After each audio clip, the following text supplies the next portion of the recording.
அதாவது இந்த பொங்கலில் விவசாயிகள்கிட்டேருந்து நிறைய பண்புகளை நாம் தெரிஞ்சுக்க வேண்டிய நாள் இது. விவசாயிகள் அவங்க விவசாயம் முன்னேறி இருக்கிற அளவுக்கு விவசாயிகளுடைய வாழ்க்கை தரம் முன்னேறலை. அந்த அளவுக்கு அவர்கள் நாட்டுக்காக உழைச்சிக்கிட்டு இருக்கிறாங்க. அந்த காலத்திலே அதை பற்றி ஒரு கதை சொல்கிறது உண்டு. ஒரு வயசான ஆள் நிலத்தில் ஏறு உழுதுகிட்டு இருந்தாராம். கிழிஞ்சு போன ஒரு சின்ன துண்டை தான் இடுப்பில் கட்டியிருந்தாராம். தலையில் ஒரு கந்தலை சுற்றி இருந்தார். உடம்பு பூரா சேரு, ரொம்ப ஏழை. ஏறு ஓட்டிகிட்டு இருக்கிறவர் வேறு எப்படி இருப்பார்? இருந்தாலும் அந்த ஆள் ரொம்ப ஜாலியாக பாட்டு பாடிக்கிட்டே ஏறு உழுதுகிட்டு இருந்தாராம்.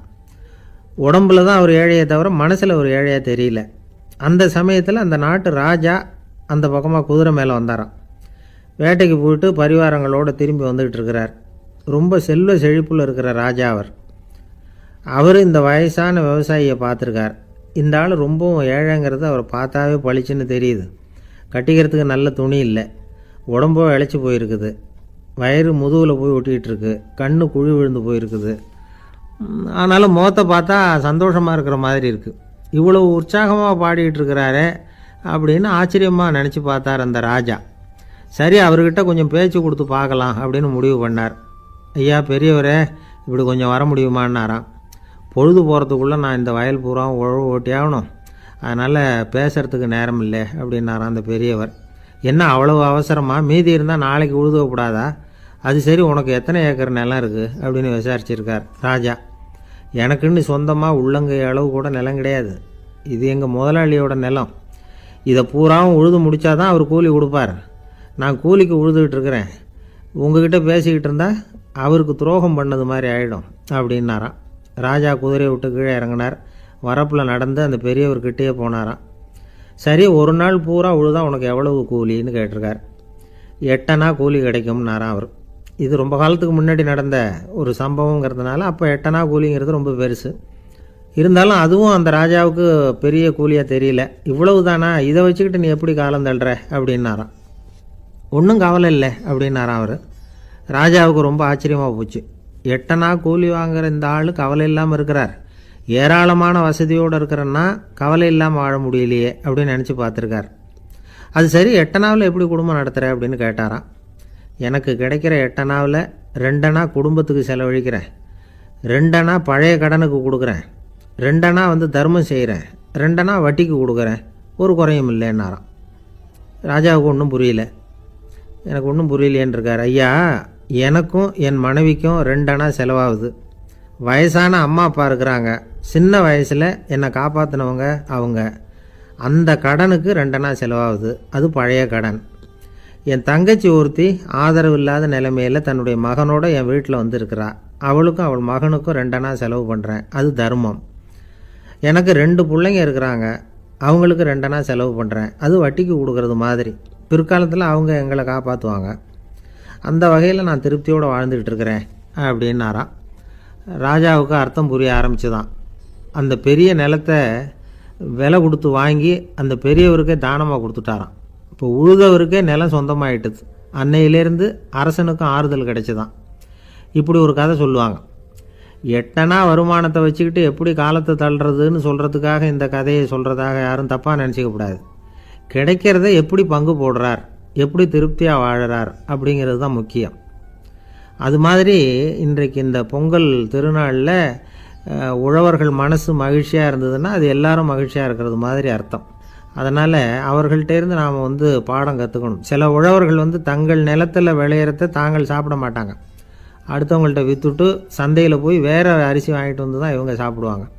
அப்படிப்பட்ட விவசாயிகள்லாம் இது உண்டு. பங்கிடுகிற பண்பை உழவர்கள்ட்டேருந்து கற்றுக்கொள்ளுங்கள் அப்படிம்பாங்க. ஒரு ஆள் நிம்மதியாக மகிழ்ச்சியாக இருந்தானா, உங்கள் நிம்மதிக்கும் மகிழ்ச்சிக்கும் என்ன காரணம்னு கேட்டிருக்கார் இன்னொருத்தர். என்கிட்ட இருந்தது பூராவையும் என் பிள்ளைங்களுக்கு சமமாக பங்கு போட்டு கொடுத்துட்டேன், எனக்குன்னு எதுவுமே வச்சுக்கல, அதுதான் நிம்மதிக்கு காரணம்ன்றிருக்கான். உங்ககிட்ட இருந்தது எவ்வளவு இருந்தது அப்படின்னு கேட்டிருக்காரு அவர். மொத்தமாக ஒரு 50,000 ரூபா இருக்கும் அப்படின்னு இருக்கான். அவ்வளவும் பணமாகவே இருந்ததா அப்படின்னு கேட்டிருக்காங்க இவங்க. இல்லைங்க, அவ்வளவும் கடன், அதை தான் பிரித்து கொடுத்துருக்கேன் பிள்ளைங்கக்கிட்ட அப்படின்னு நானும். அவன் எது ரொம்பவும் கஷ்டமான காரியம் அப்படின்னு கேட்டார் ஒருத்தர். ஒருத்தருக்கு ஒருத்தர் சண்டை போடாமல் இருக்கிறது தான் ரொம்ப கஷ்டமான காரியம் அப்படின்னு தோணுது. ஒரு நாட்டுக்கும் இன்னொரு நாட்டுக்கும் சண்டை, நாட்டுக்குள்ளேயே ஒரு குரூப்புக்கும் இன்னொரு குரூப்புக்கும் சண்டை. ஏன் சண்டை போட்டுக்கிறீங்கன்னு கேட்டு பாருங்கள். நாங்கள் சமாதானத்துக்காக தான் சண்டை போட்டுக்கிறோம் அப்படிம்பாங்க.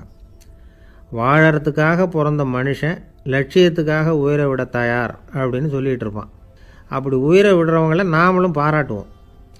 ஆனால் ஒன்றுமில்லாத விஷயங்களுக்கெல்லாம் சண்டை போடுறவங்களெல்லாம் அப்படிப்பட்டவங்களையும் சரி உயிரை விடுறவங்களையும் சரி என்னென்னு சொல்கிறது, யுத்தங்களாலேயும் சண்டைகளாலேயும் நாம் அடையிறது என்னங்கிறது ஒரு பக்கம் இருக்கட்டும், இழக்கிறது என்ன தெரியுமா? ஏராளமான உயிர்கள். ரத்தம் சிந்துறதுக்கு நான் தயார் அப்படின்னு மார்தட்டி சொல்லலாம். ஆனால் ரத்தம் சிந்தினா உயிர் காத்துக்கிட்டு இருக்க தயார் இல்லை. அதாவது உயிர் நமக்காக காத்துக்கிட்டு இருக்க தயார் இல்லை. இழக்கிற ரத்தத்தை ஈடுகட்டினா தான் உயிரை காப்பாற்ற முடியும். அதனால் இது சம்மந்தமாக ஆராய்ச்சி செய்கிற கட்டாயம் ஏற்பட்டு போச்சு. அதோட விளைவாக புதுசாக ஒன்றை கண்டுபிடிச்சிருக்கிறாங்க. அதுதான் செயற்கை ரத்த பொடி. இப்போ இந்த திடீர் சாம்பார் பொடி, திடீர் ரசப்பொடி, திடீர் காப்பி பொடி இப்படிலாம் சொல்கிறோம்ல, அது மாதிரி இது திடீர் ரத்த பொடி. இஸ்ரேல் ஒரு சின்ன நாடு, மக்கள் தொகை குறைச்சல், அதோட போர்கள் வேறு. அதனால் காயம்பட்டவங்களை காப்பாற்றியே தீர வேண்டிய கட்டாயம். காப்பாற்றணும்னா ரத்த இழப்பை தடுக்கணும். அப்படின்னா உடனடியாக புது ரத்தம் செலுத்தி ஆகணும். திடீர்னு ரத்தம் வேணும்னா எங்கே போகிறது? அதுவும் கிடைக்கிற ரத்தம் சேர்கிற குரூப்பாக இருக்கணும். ஒரு வேடிக்கை பார்த்தீங்களா, நான் வேறு குரூப்பு நீ வேறு குரூப்புன்னு இவன் சண்டை போடுறான். இதில் அடிபட்டவனுக்கு ரத்தம் கொடுக்க போனால் அதுலேயும் அது வேறு வேறு குரூப்பாக இருக்குது. அது ரத்தமும் வேறு வேறு குரூப்புன்னு சொல்லிகிட்டு இருக்குது. எந்த குரூப்பு ரத்தம் வேணும்? அது உடனடியாக கிடைக்கலன்னா என்ன பண்ணுறது? இப்படிப்பட்ட கஷ்டம்லாம் நமக்கு வந்துடுது. இதுக்காக தான் விஞ்ஞானிகள் இந்த ரத்த பொடியை கண்டுபிடிச்சிருக்கிறாங்க. அதாவது ஒரு ஆள் அடிபட்டு போட்டான்னு வச்சுங்களேன், அவனுக்கு ரத்தம் கிடைக்கல. உடனே என்ன பண்ணலாம்? இந்த சுத்தப்படுத்தப்பட்ட தண்ணீரை கொஞ்சம் எடுத்துக்க வேண்டியது, அதில் இந்த ரத்த பொடியை கரைக்க வேண்டியது. இப்போ இந்த செயற்கை ரத்தம் தயாராகிட்டுது. இதை அந்த ஆள் உடம்புல ஏற்றி விட்ற வேண்டியது. இயற்கையாக நம்ம உடம்பில் இருக்கிற ரத்தம் என்னென்ன வேலை செய்யுதோ அதே வேலையை இதுவும் செய்யும். அதாவது ஆக்சிஜனை உடம்புல எல்லா இடத்துக்கும் எடுத்துகிட்டு போகுது. அந்த வேலையை இந்த செயற்கை ரத்தமும் செஞ்சுருது. ஆனால் ஒரு விஷயம், இந்த செயற்கை ரத்தம் ஒரு அவசரத்துக்கு தான் உபயோகப்படுத்தலாம், ஒரு முதல் உதவி மாதிரி. அதை அப்படியே நிரந்தரமாக விட்டுற முடியாது. பின்னாடி தேவையான குரூப்பு உண்மையான ரத்தம் கிடைச்ச உடனே அதை செலுத்திக்கணும். உண்மையான ரத்தத்தை 20லேருந்து 40 நாள் வரைக்கும் தான் பாதுகாக்க முடியும். அதுவும் குளிர்பதன பெட்டியில். அதுக்குள்ளே உபயோகப்படுத்தலைன்னா அது வீணாக போயிடும். இந்த ரத்த பொடி அப்படி இல்லை, எவ்வளோ நாள் வேணும்னாலும் அப்படியே வச்சுருக்கலாம். குளிர்பதன பெட்டியும் தேவையில்லை. ஆனால் ஒன்று, இது தண்ணியில் கலந்து செயற்கை ரத்தமாக ஆக்கிவிட்டா அதோட வலு 72 மணி நேரம் தான். அதாவது 3 நாள். அதுக்குள்ளே அந்த ஆசாமியை எங்கேயாவது ஆஸ்பத்திரிக்கு தூக்கிட்டு போய் உண்மையான ரத்தத்தை கொடுத்துடணும். சண்டையில் அடிபடுறவங்க, சாலை விபத்தில் அடிபடுறவங்க, இவங்களுக்கெல்லாம் அவசரத்துக்கு கை கொடுத்து உதவுறது இந்த செயற்கை ரத்த பொடி. அதுக்கப்புறம் நாம் கொடுக்குற ரத்தம் தான் அவங்கள காப்பாற்றணும். இன்றைக்கி ரத்தத்தை தானமாக கொடுக்க தயாராக இருக்கிற நல்ல உள்ளங்கள் ஏராளம். எவ்வளவு ஆக்சிடெண்ட்டு, ஆப்ரேஷன், இதில் சம்மந்தப்பட்டவங்களை காப்பாற்றுறது நாம் தானமாக கொடுக்குற ரத்தம் தானே. ஒரு ஆக்சிடெண்ட்டு, ஒரு ஸ்கூட்டர் ஒரு ஆள் மேலே மோதி விட்டுது, பார்த்து வரக்கூடாதா அப்படின்னா அந்த ஆள், நீ தான் பார்த்து நடக்கணும், ஏன்னா 20 வருஷமாக நான் அந்த ஸ்கூட்டரை ஓட்டிகிட்டு இருக்கிறேன் அப்படின்னானா இவன்.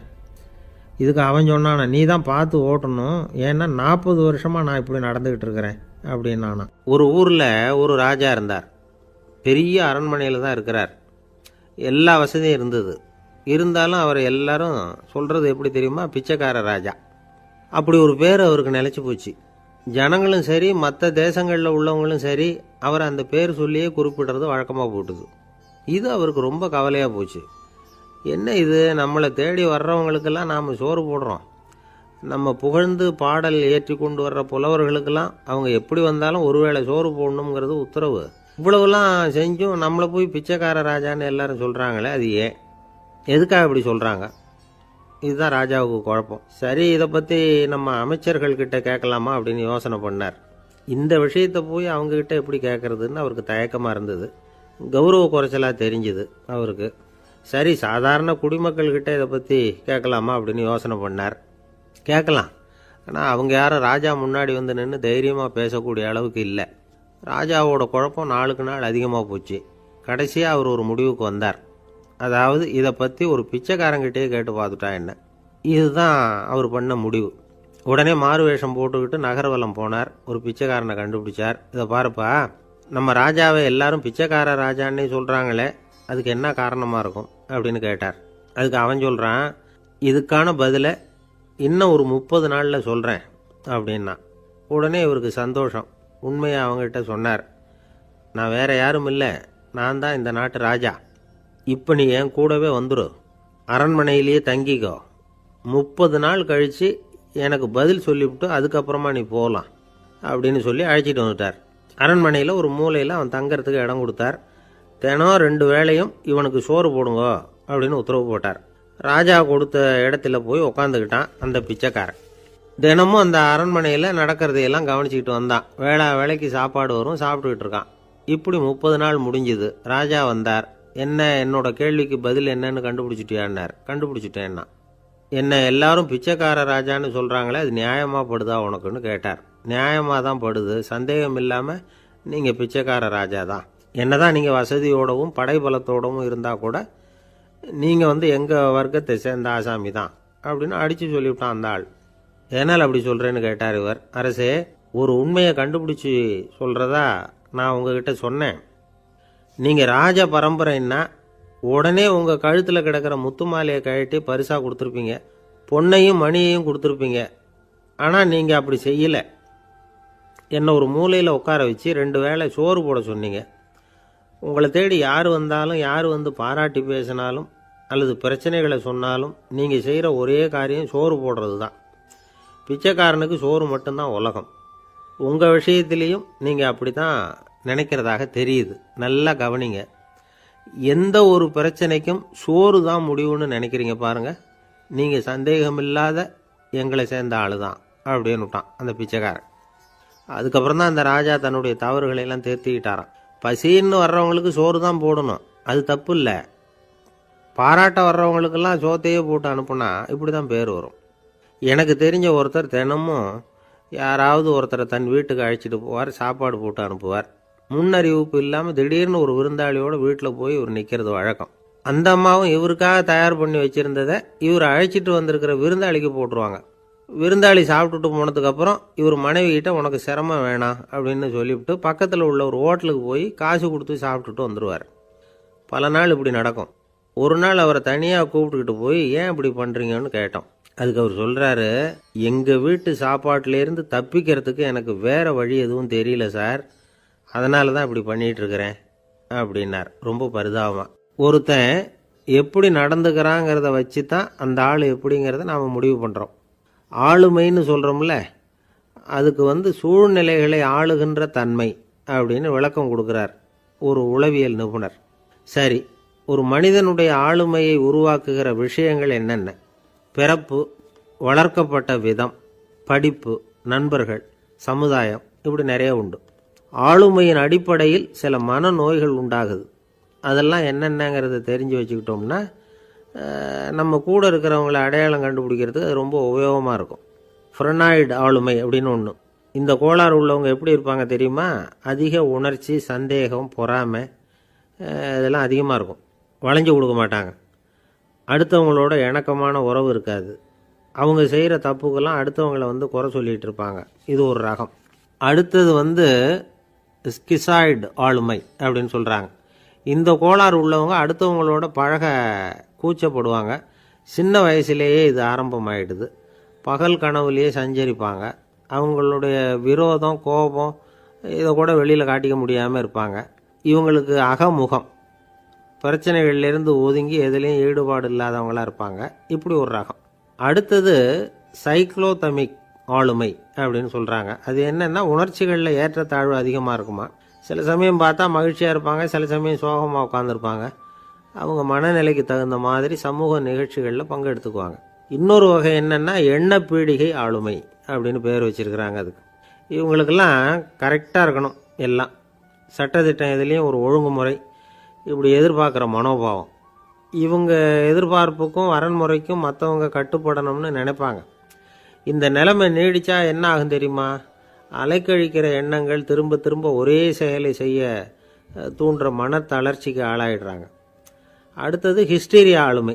சின்ன விஷயத்தையெல்லாம் பெருசுப்படுத்தி நாடகமாக்குற நடிகர்கள் இவங்க. உணர்ச்சி அதிகம் உள்ளவங்க, இவங்க மன எழுச்சியில் பக்குவமின்மை, குழந்தைத்தனம், முதிர்ச்சியின்மை எல்லாம் இருக்கும். தன்னலம் மிக்க குணம், பிறர் தன்னை மட்டுமே கவனிக்கணும்னு நினச்சி செயல்படுறது, இதெல்லாம் இவங்க அடையாளம். அடுத்த ரகம் எப்படின்னா வளர்ச்சியற்ற ஆளுமைன்னு சொல்கிறாங்க. அடுத்தவங்களோட இணங்கி போக முடியாதவங்க, அறிவு, மன எழுச்சி, சமூக உறவு இதில் எல்லாம் போதுமான வளர்ச்சியையும் நிறைவையும் பெற முடியாதவங்க, இவங்களால வாழ்க்கையில் முன்னேற முடியாது. பிச்சைக்காரங்க, குற்றவாளிகள், இவங்ககிட்டெல்லாம் இது மாதிரியான ஆளுமை அதிகமாக இருக்குமா. அடுத்தது என்னென்னா சோர்வுடைய ஆளுமை. எதுலேயும் உற்சாகம் இல்லாமல் சோர்ந்து போயிருப்பாங்க.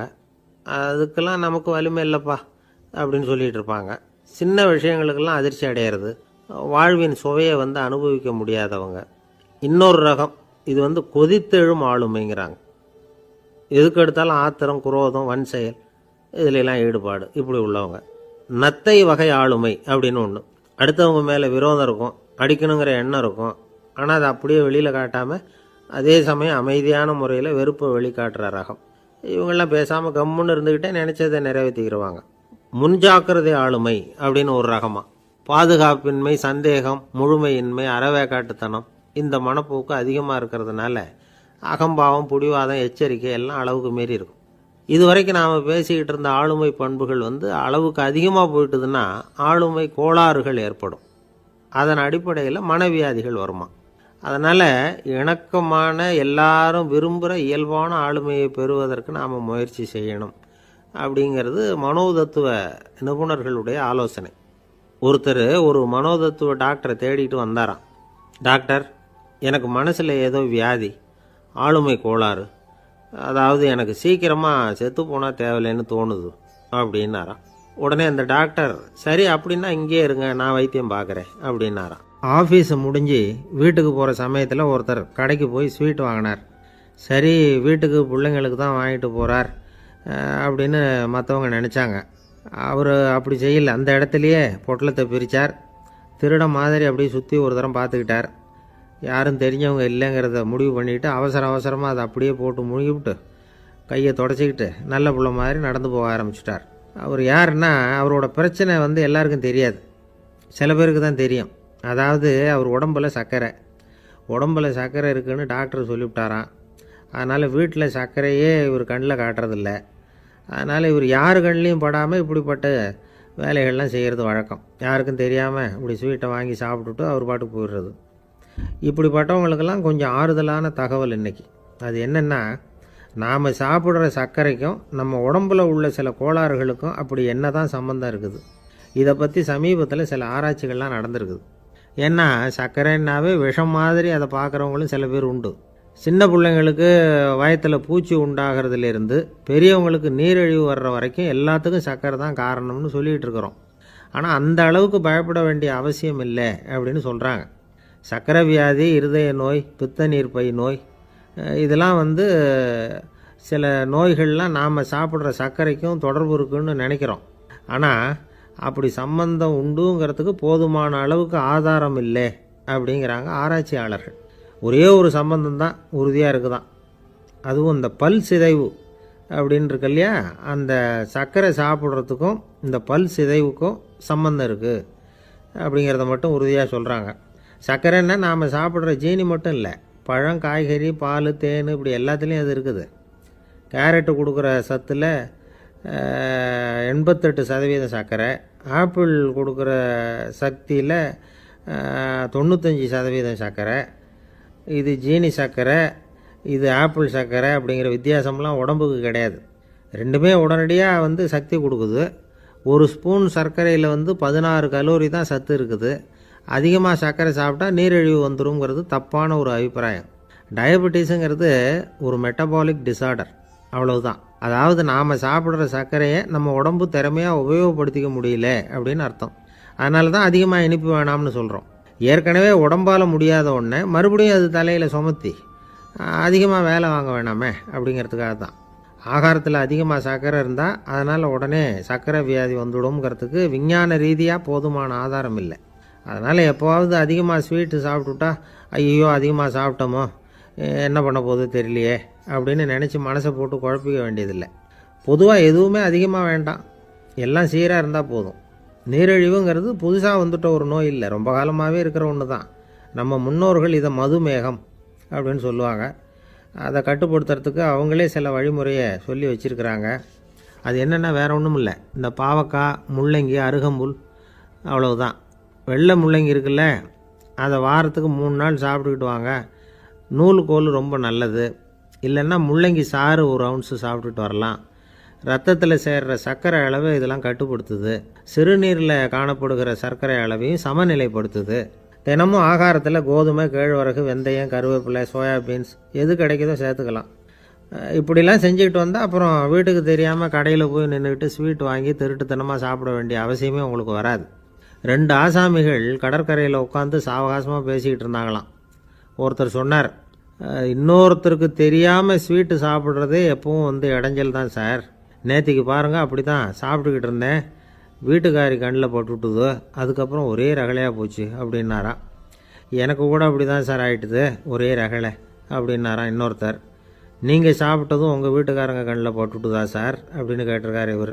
அதுக்கு அவர் சொன்னாராம், அப்படி இல்லை சார், கடைக்காரர் கண்ணில் போட்டுவிட்டுதோ, நான் அவருக்கு தெரியாமல் அந்த ஸ்வீட்டை அவர் கடையிலேருந்து எடுத்திருந்தேன் அப்படின்னு விளக்கம் கொடுத்தாராம் இந்த ஆள். ஒருத்தர் முகத்தை தொங்க போட்டுக்கிட்டு ஒரு மாதிரியாக வந்தார். என்ன விஷயம்னு விசாரித்தேன். என்னுடைய நண்பன் ஒருத்தங்கிட்ட கருத்து வேறுபாடு, இனிமேல் நமக்குள்ளே எந்த சம்மந்தமும் வேணாம்னு நட்பை முறிச்சிட்டு வந்துட்டேன்னா. நண்பர்கள்னு இருந்தால் கருத்து வேறுபாடு வரத்தான் செய்யும்னு. கருத்து வேறுபாடு வராமல் இருக்கிறதுக்கு ஏதாவது வழி உண்டா அப்படின்னு கேட்டாங்க. அதை பற்றி நிபுணர்கள் சில யோசனைகளை சொல்லியிருக்கிறாங்கன்னு. முதல் விஷயம் என்னென்னா, உங்கள் நண்பனுக்கு ஒரு செய்தி சொல்லணும்னா அதை நீங்களே நேரடியாக சொல்லுங்கள், அல்லது உங்கள் கைப்பட கடிதம் எழுதுங்க. அதாவது நேரடி தொடர்பு முக்கியம். அதை விட்டுட்டு இன்னொருத்தர் மூலமாக நண்பர்களுக்கு செய்தி அனுப்புனா நீங்கள் சொல்கிற செய்தி அப்படியே போய் சேராது, அது சேதமாயிடும். கூட்டி குறைச்சி சொல்லிவிடுவாங்க, அது குழப்பத்தில் கொண்டாந்து விட்டுரும். இது ஒரு யோசனை. 2வது யோசனை என்னென்னா, நீங்கள் ஒரு நல்ல காரியத்தை செய்யும் பொழுது உங்கள் நண்பரையும் சேர்த்துக்குங்க, அவருக்கும் அதில் ஒரு ஈடுபாட்டை உருவாக்குங்க. 3வது யோசனை, நம்ம பக்கத்தில் இருக்கிற நண்பர் மகிழ்ச்சி அடைகிற மாதிரி ஏதாவது செய்யணும். சின்ன சின்ன செயல்களாக இருந்தாலும் பரவாயில்ல, அவர் நமக்கு எதுவும் செய்யலையே, நாம் எதுக்கு செய்யணும் அப்படின்னு நினச்சிக்கிட்டு இருக்கக்கூடாது. 4வது யோசனை என்னென்னா, உங்களுக்கு ஒரு பிரச்சனையா அல்லது உங்கள் நண்பருக்கு ஒரு பிரச்சனையா, எதுவாக இருந்தாலும் 2 பேரும் சேர்ந்து உட்காந்து ஆலோசனை பண்ணுங்கள். நம்ம யோசனையும் கேட்கப்படுதே அப்படிங்கிற நினைப்பே அவருக்கு ஒரு மன நிறைவை உண்டாக்குமா. 5வது யோசனை, உங்கள் நண்பர் ஏதோ ஒரு காரியத்தை செய்கிறார், நீங்கள் உடனே அவசரப்பட்டு நீ செய்கிறது தப்புன்னு தீர்ப்பு சொல்லக்கூடாது. அவர் அதை செய்யறதுக்கான நியாயங்கள் எவ்வளோ இருக்கும், அதை புரிஞ்சுக்கிறதுக்கு முயற்சி பண்ணணும். 6வது யோசனை, உங்கள் நண்பர் என்ன சொன்னாலும் அதை பொறுமையாக கேளுங்க. அவர் சொல்கிறத புரிஞ்சுக்கணும், அவர் சொல்ல விரும்புகிறத புரிஞ்சுக்கணும், அவர் சொல்ல முடியாமல் தவிக்கிறதையும் புரிஞ்சுக்கணும். இப்படி 3 விதமாகவும் அவரை புரிஞ்சுக்கிட்டு அதுக்கு தகுந்த மாதிரி செயல்படணும். 7வது யோசனை என்னென்னா, உங்கள் நண்பர் உங்ககிட்ட ஏதோ ஒரு கருத்தை சொல்கிறார், அது உங்களுக்கு பிடிக்கல, அதுக்காக உடனே நீ சொல்கிறது சரியில்லை, நான் ஒத்துக்க மாட்டேன் அப்படின்லாம் மறுத்துக்கிட்டு இருக்கக்கூடாது. அவர் சொல்கிறத கேட்கணும், பொறுமையாக சிந்திக்கணும், அதுக்கப்புறம் பதில் சொல்லணும். இப்படிலாம் நடந்துக்கிட்டால் நண்பர்களுக்குள்ள கருத்து வேறுபாடு வர்றதுக்கு வாய்ப்பே இருக்காது அப்படின்னு வல்லுநர்கள் தொகுத்து சொல்லியிருக்கிறாங்க இந்த யோசனைகளை.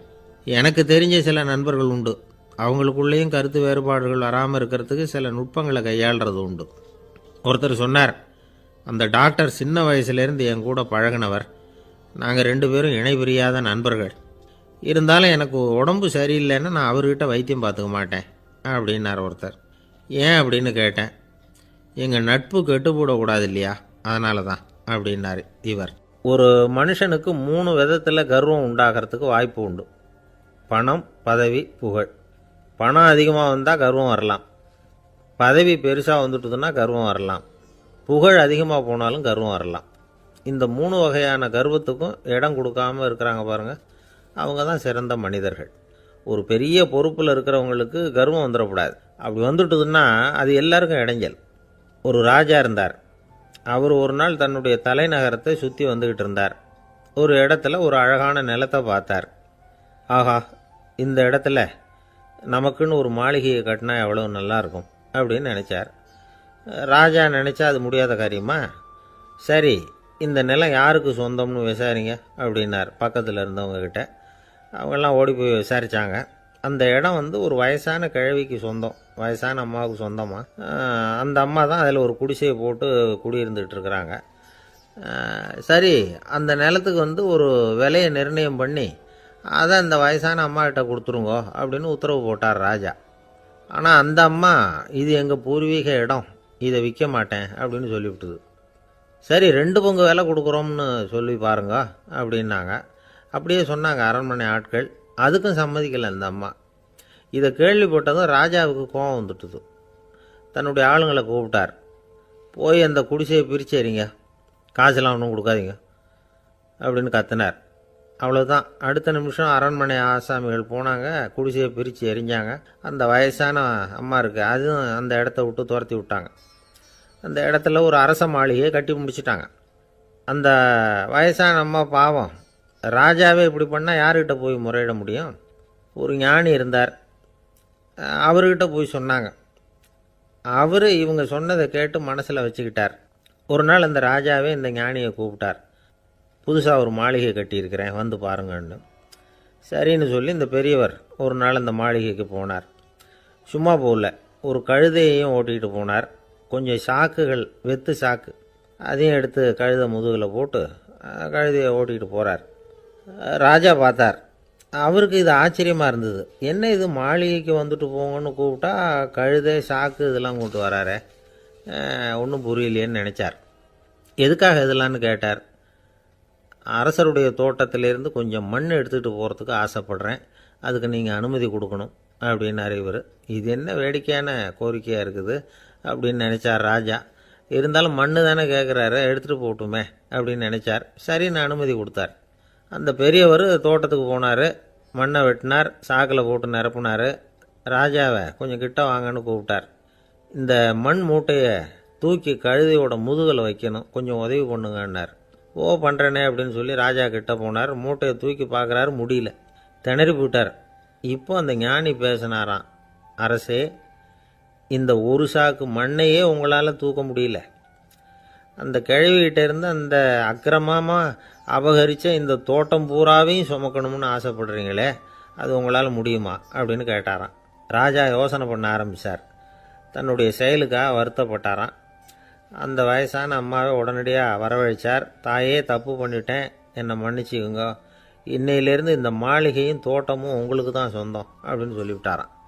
போகிறப்ப இந்த உலகத்திலேருந்து எண்ணத்தை எடுத்துகிட்டு போக போகிறோம், அதனால் ரொம்பவும் அலட்டிக்க வேண்டியதில்லை, கர்வப்பட வேண்டியதில்லை அப்படிங்கிறது ஒரு பெரிய உபதேசம்.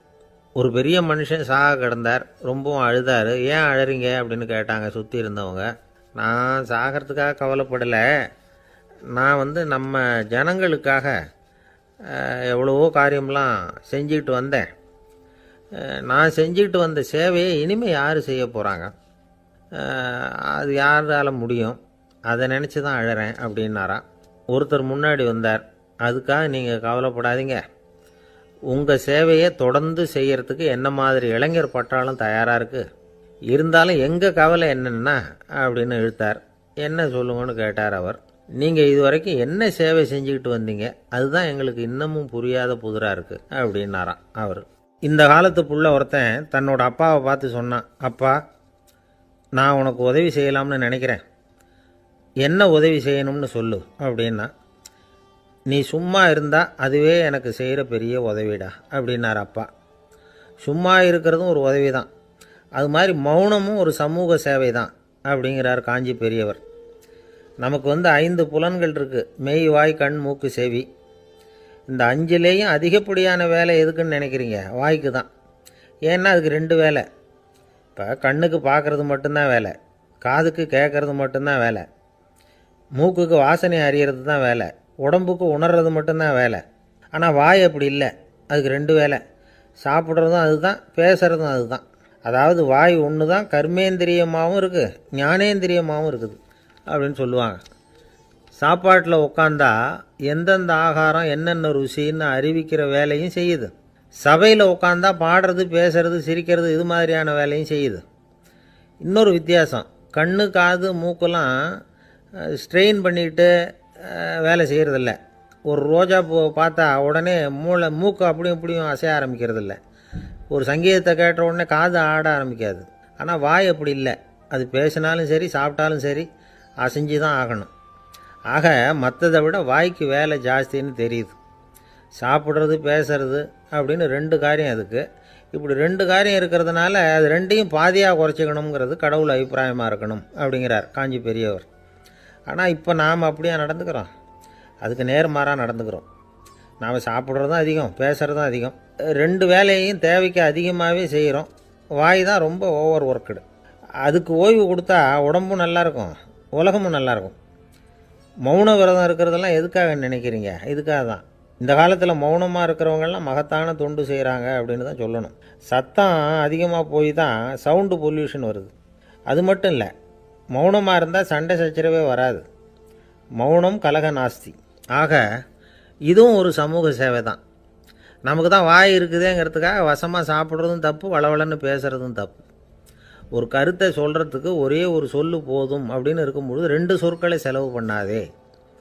எவ்வளவு சொன்னாலும் அதனால் ஒரு பயனும் விளையாது அப்படின்னு தெரிய வருமேயானால் அந்த ஒரு சொல்லையும் விரயம் பண்ணாதே அப்படிங்கிறார் ஒரு அறிஞர். எல்லா குணங்கள்லேயும் மௌனம்தான் சிறந்தது அப்படிங்கிறார் ஒருத்தர். மௌனமாக இருக்கிறது மூலமாக மற்றவர்கள் குறைகளை நம்மளால் தெரிஞ்சிக்க முடியும்.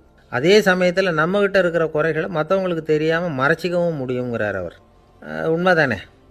ஒரு பெரிய மேடை பேச்சாளர், பொது வாழ்க்கையில் 25 வருஷ காலமாக ஈடுபட்டிருக்கிறவர்.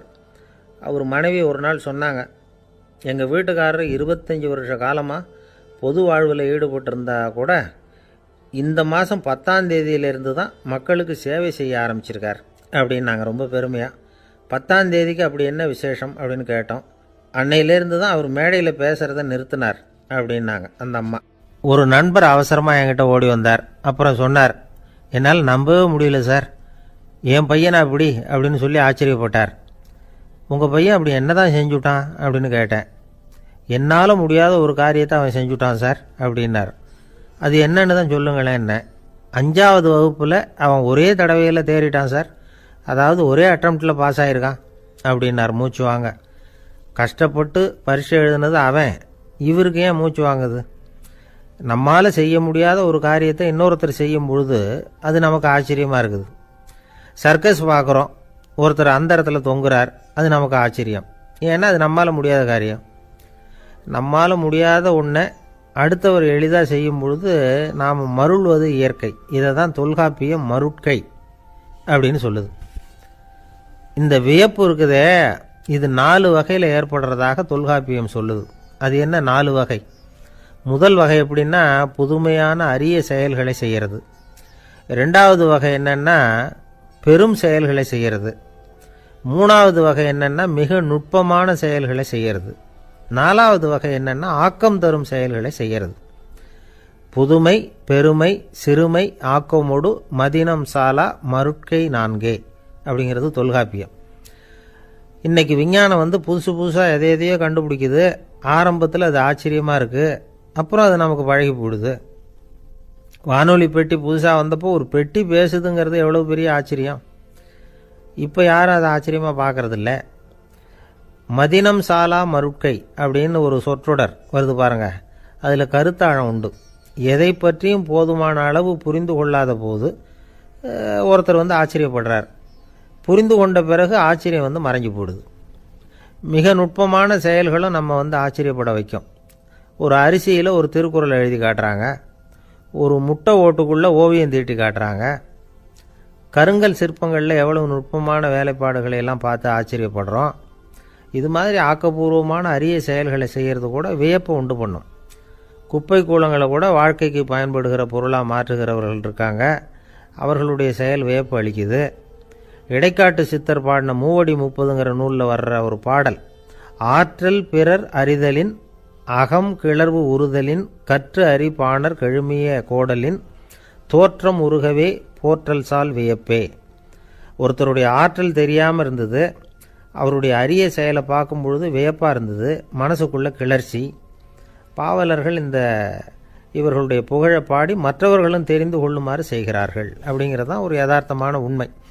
ஆக எல்லா வகையிலும் மக்கள் தங்களுடைய வாழ்க்கையில் முன்னேறுவதற்கான வழிகாட்டுகிற ஒரு மெய்ப்பாடு தான் வியப்புங்கிறது. இந்த காலத்தில் நம்ம எப்படியெல்லாம் ஆச்சரியப்பட வைக்கிறாங்க. ஒரு ஆளை பிடிச்சி ஜெயிலில் கொண்டு வந்தாங்க. ஜெயில் அதிகாரி அவனை ரொம்ப ஆச்சரியமாக பார்த்தாராம். இவன் கேட்டான், ஏன் சார் அப்படி பார்க்குறீங்க, நான் இப்போ இங்கே வர்றது உங்களுக்கு ஆச்சரியமாக இருக்குதா அப்படின்னு கேட்டிருக்கான். இதுக்கு ஜெயில் அதிகாரி சொல்லியிருக்கார், நீ இப்போ இங்கே வந்ததில் எனக்கு ஒன்றும் ஆச்சரியம் இல்லைப்பா, ஏற்கனவே நீ இங்கேருந்து விடுதலையாகி போய் 6 மாதம் ஆச்சு, இவ்வளவு லேட்டாக வர்றியே அதுதான் எனக்கு ஆச்சரியமாக இருக்குது அப்படின்னாராம். ஒருத்தர் ஒரு தவறு செஞ்சு விட்றாருன்னு வச்சுக்கோங்க, உடனே நீ செஞ்சது தவறு அப்படின்னு சொல்கிறது ஒரு வகை. அதுக்கு பதிலாக எது சரின்னு அவர் புரிந்து கொள்ள உதவி செய்கிறது இன்னொரு வகை. இந்த 2வது வகை இருக்குது பாருங்கள், நிர்வாக இயலில் இது ரொம்ப முக்கியம். அலுவலகத்தில் வேலை பார்க்குற ஒருத்தர் முக்கியமாக தெரிஞ்சுக்க வேண்டியது என்ன தெரியுமா? சக ஊழியர்கள்கிட்ட எப்படி பழகணும், மேலதிகாரிகள்கிட்ட எப்படி பழகணும், தனக்கு கீழே வேலை செய்கிறவங்க கிட்ட எப்படி பழகணும், வாடிக்கையாளர்கள்கிட்ட எப்படி பழகணும், இவங்க எல்லார்கிட்டையும் செம்மையான உறவை ஏற்படுத்திக்கிறது எப்படி, இதையெல்லாம் சொல்லிக் கொடுக்குற பாடம் தான் இன்டர் பர்சனல் ஸ்கில், திறமையான உறவு அப்படிங்கிறது. எந்த வேலையில் இருந்தாலும் சரி, இந்த உறவுகளை வளர்க்கும் திறன் உள்ளவங்க சீக்கிரம் முன்னுக்கு வந்துடுறாங்க. மற்றவங்க கிட்ட உறவை பலப்படுத்திக்கிறது எப்படி அப்படின்னு தெரிஞ்சுக்கிட்டோம்னா எந்த ஒரு தடையையும் சுலபமாக தாண்டி செய்கிற தொழிலில் முன்னுக்கு வந்துடலாம். ஹார்வர்டு பல்கலைக்கழகத்தில் ஒரு கணக்கெடுப்பு பண்ணி பார்த்தாங்களாம். பார்க்குற வேலையில் எது மாதிரி குணாதிசயம் உள்ளவங்க வேகமாக முன்னுக்கு வர்றாங்க அப்படின்னு தெரிஞ்சுக்கிறதுக்காக இந்த கணக்கெடுப்பு. வெவ்வேறு துறையில் வேகமாக முன்னுக்கு வந்திருக்கிற பல பேரை சந்தித்து இந்த சர்வேயை நடத்தியிருக்கிறாங்க. அவங்க கண்டுபிடிச்சி சொல்லியிருக்கிற உண்மை என்ன தெரியுமா? ஒருத்தர் ஒரு வேலையில் இருந்தால் அது சம்பந்தப்பட்ட சப்ஜெக்ட் பற்றிய அறிவு 35% இருந்தால் போதுமா. ஆனால் உறவுகளை வளர்க்கக்கூடிய திறன், இன்டர் பர்சனல் ஸ்கில்லு 65% வேணும். இப்படி உள்ளவங்க சீக்கிரம் முன்னுக்கு வந்துடுறாங்களாம். அதனால் ஒருத்தருக்கு வேலை சரியாக புரியலைன்னா கூட விவரமாக மற்றவங்க கிட்ட பழகிறது எப்படின்னு புரிஞ்சால் போதும், அவர் முன்னுக்கு வந்துடலாம். அலுவலகங்களில் மட்டும் இல்லை, எல்லா இடங்கள்லையும் இது ரொம்ப முக்கியம். வீட்டுக்குள்ளேயும் இது ரொம்ப முக்கியம், வீட்டுக்கு வெளியேயும் இது முக்கியம். அடுத்தவங்க கிட்ட பழகிறது எப்படிங்கிறத தெரிஞ்சிக்காதவன் வாழ்க்கையில் முன்னேற முடியாது. இன்னைக்கு ஆயுதங்களால் காயப்படுத்தி கொள்ளுகிறவர்களை விட வார்த்தைகளால் காயப்படுத்தி கொள்ளுகிறவர்கள் தான் அதிகம். பெரியவங்க என்ன சொல்கிறாங்க தெரியுமா? நீங்கள் இந்த பூமியில் பிறந்ததன் அர்த்தம் பூர்த்தி ஆகணும்னா அடுத்தவங்களுக்கு உதவி பண்ணுங்க. அடுத்தவங்களுக்கு உதவி செய்ய முடியாவிட்டால் கூட பரவாயில்லை, ஆனால் யாரையும் புண்படுத்தி விடாதீங்க அப்படின்னு சொல்கிறாங்க. எனக்கு தெரிஞ்ச ஒருத்தர் ஒரு அலுவலகத்தில் வேலை பார்க்குறார். அவர் சொல்லுவார், எனக்கு இந்த இன்டர் பர்சனல் ஸ்கில் ரொம்ப அதிகம் சார், சக ஊழியர்கள்கிட்ட ரொம்ப சுமூகமாக நடந்துக்குவேன். என் கூட வேலை பார்க்குற ஒருத்தருக்கு ஏதாவது ஒரு கஷ்டம்னா அந்த சமயத்தில் அவர் செய்ய வேண்டிய வேலையை நான் செஞ்சுருவேன் சார் அப்படிம்பார். நான் அவர்கிட்ட சமீபத்தில் அப்படி ஏதாவது செஞ்சுருக்கீங்களா அப்படின்னு கேட்டேன். செஞ்சுருக்கேன் சார். போன வாரம் புதன்கிழமை ஆஃபீஸில் என் பக்கத்து சீட்டுக்காரருக்கு வயிற்று வலி, உடனே நான் மெடிக்கல் லீவ் போட்டுவிட்டு எங்கள் வீட்டுக்கு போயிட்டேன் சார் அப்படின்னார். ஒரு அம்மா தெருவில் உட்காந்து என்னத்தையோ தேடிட்டு இருக்கிறாங்க. அந்த அம்மா ஒரு சூஃபி ஞானி. அவங்க பேர் என்னென்னா ரபியா அல் அடாவியா. அந்த அம்மாவுக்கு கண் கூட தெளிவாக தெரியாது. அந்த பக்கமாக வந்த சில பேர் இவங்களுக்கு உதவி செய்கிறதுக்காக வந்தாங்க. என்ன தேடிட்டு இருக்கிறீங்க அப்படின்னு கேட்டாங்க. இதுக்கு அந்த அம்மா, அந்த கேள்வி அவ்வளோ முக்கியத்துவம் இல்லை, நான் தேடிட்டு இருக்கிறேன், உங்களால் முடிஞ்சால் எனக்கு உதவி பண்ணலாம் அப்படின்னாங்களாம். உதவி செய்ய வந்தவங்களுக்கு ஆச்சரியம். எதை தேடுறோங்கிறது தெரியாமல் இப்படி ஏன் நேரத்தை செலவழிக்கிறீங்க, நாங்கள் எப்படி உங்களுக்கு உதவ முடியும், எங்களுக்கு ஒன்றும் புரியலையே அப்படின்ட்டுருக்காங்க. சரி, உங்களை திருப்தி பண்ணுறதுக்காக சொல்கிறேன், ஒரு குண்டூசி தொலைஞ்சி போச்சு, அதை தேடுறேன் அப்படின்னாங்களாம் அந்த அம்மா. அதுக்கப்புறம் இவங்களும் சேர்ந்து தேட ஆரம்பிச்சிட்டாங்க. கொஞ்ச நேரம் ஆச்சு, ஒன்றும் கிடைக்கல. உதவி செய்ய வந்தவங்களும் அழுத்து போட்டாங்க. அப்புறம் கேட்டாங்க, இதை பாருங்கம்மா, இது ரொம்பவும் பெரிய தெரு, அகலமான தெரு, அதனால் குறிப்பாக நீங்கள் எந்த இடத்துல அந்த குண்டூசியை தொலைச்சிங்க அதை சொல்ல முடியுமான்னாங்களாம். இதுக்கு அந்த அம்மா, நீங்கள் மறுபடியும் அர்த்தமில்லாத கேள்வியை கேட்குறீங்க, உங்கள் கேள்விக்கும் நான் தேடுறதுக்கும் என்ன சம்மந்தம்னாங்களாம். இதை கேட்டதும் அவங்க ஒரு மாதிரி ஆயிட்டாங்க. என்னம்மா நீங்கள் பைத்தியம் மாதிரி பேசுகிறீங்க அப்படின்னாங்களாம். சரி, உங்களை மறுபடியும் திருப்திப்படுத்துறதுக்காக சொல்கிறேன், அதை நான் எங்கள் வீட்டில் தொலைச்சுட்டேன், அப்படின்னாங்களாம். அப்புறம் எதுக்காக இங்கே வந்து தேடிட்டு இருக்கிறீங்க அப்படின்னு கேட்டிருக்காங்க. ஏன்னா இங்கே தான் வெளிச்சம் அதிகமாக இருக்குது, அங்கே வீட்டுக்குள்ளே இருட்டாக இருக்குது, அதனால் இங்கே வந்து தேடுறேன், வெளிச்சம் உள்ள இடத்துல தானே தேட முடியும் அப்படின்னாங்களாம் அந்த ஞானி. இந்த கதைக்கு என்ன அர்த்தங்கிறத பெரியவங்க சொல்கிறாங்க. அதாவது இந்த தேடுதல்ங்கிறது ஒரு வியாதி. அது வந்து நம்ம வந்து சதா அலைய வைக்கும், பைத்தியமாக மாற்றுறதுக்கு முயற்சி பண்ணோம். ஒரு காலம் வந்து அது நிறைவு அடையவே அடையாது. வாழ்வுங்கிறது ஒரு புரிந்து கொள்ள முடியாத சதா இயங்கி கொண்டிருக்கிற ஒரு செயல். அதுக்கு ஆரம்பமும் இல்லை, முடிவும் கிடையாது. எதையோ தேடணும் அப்படிங்கிற உந்துதல் நமக்குள்ளே இருக்கும், ஆனால் குறிப்பாக எதை தேடிட்டு இருக்கிறோம் அப்படிங்கிறது புரியாது. அப்படி ஏதாவது ஒன்றை தேடி அடைஞ்சிட்றோம்னு வச்சுக்கோங்க, உடனே ஒரு அதிருப்தி வந்துடும். அதனால் வாழ்க்கைங்கிறது சலிப்பு நிறைந்தது அப்படிங்கிற எண்ணத்தை உண்டாக்கிக்கிறோம்.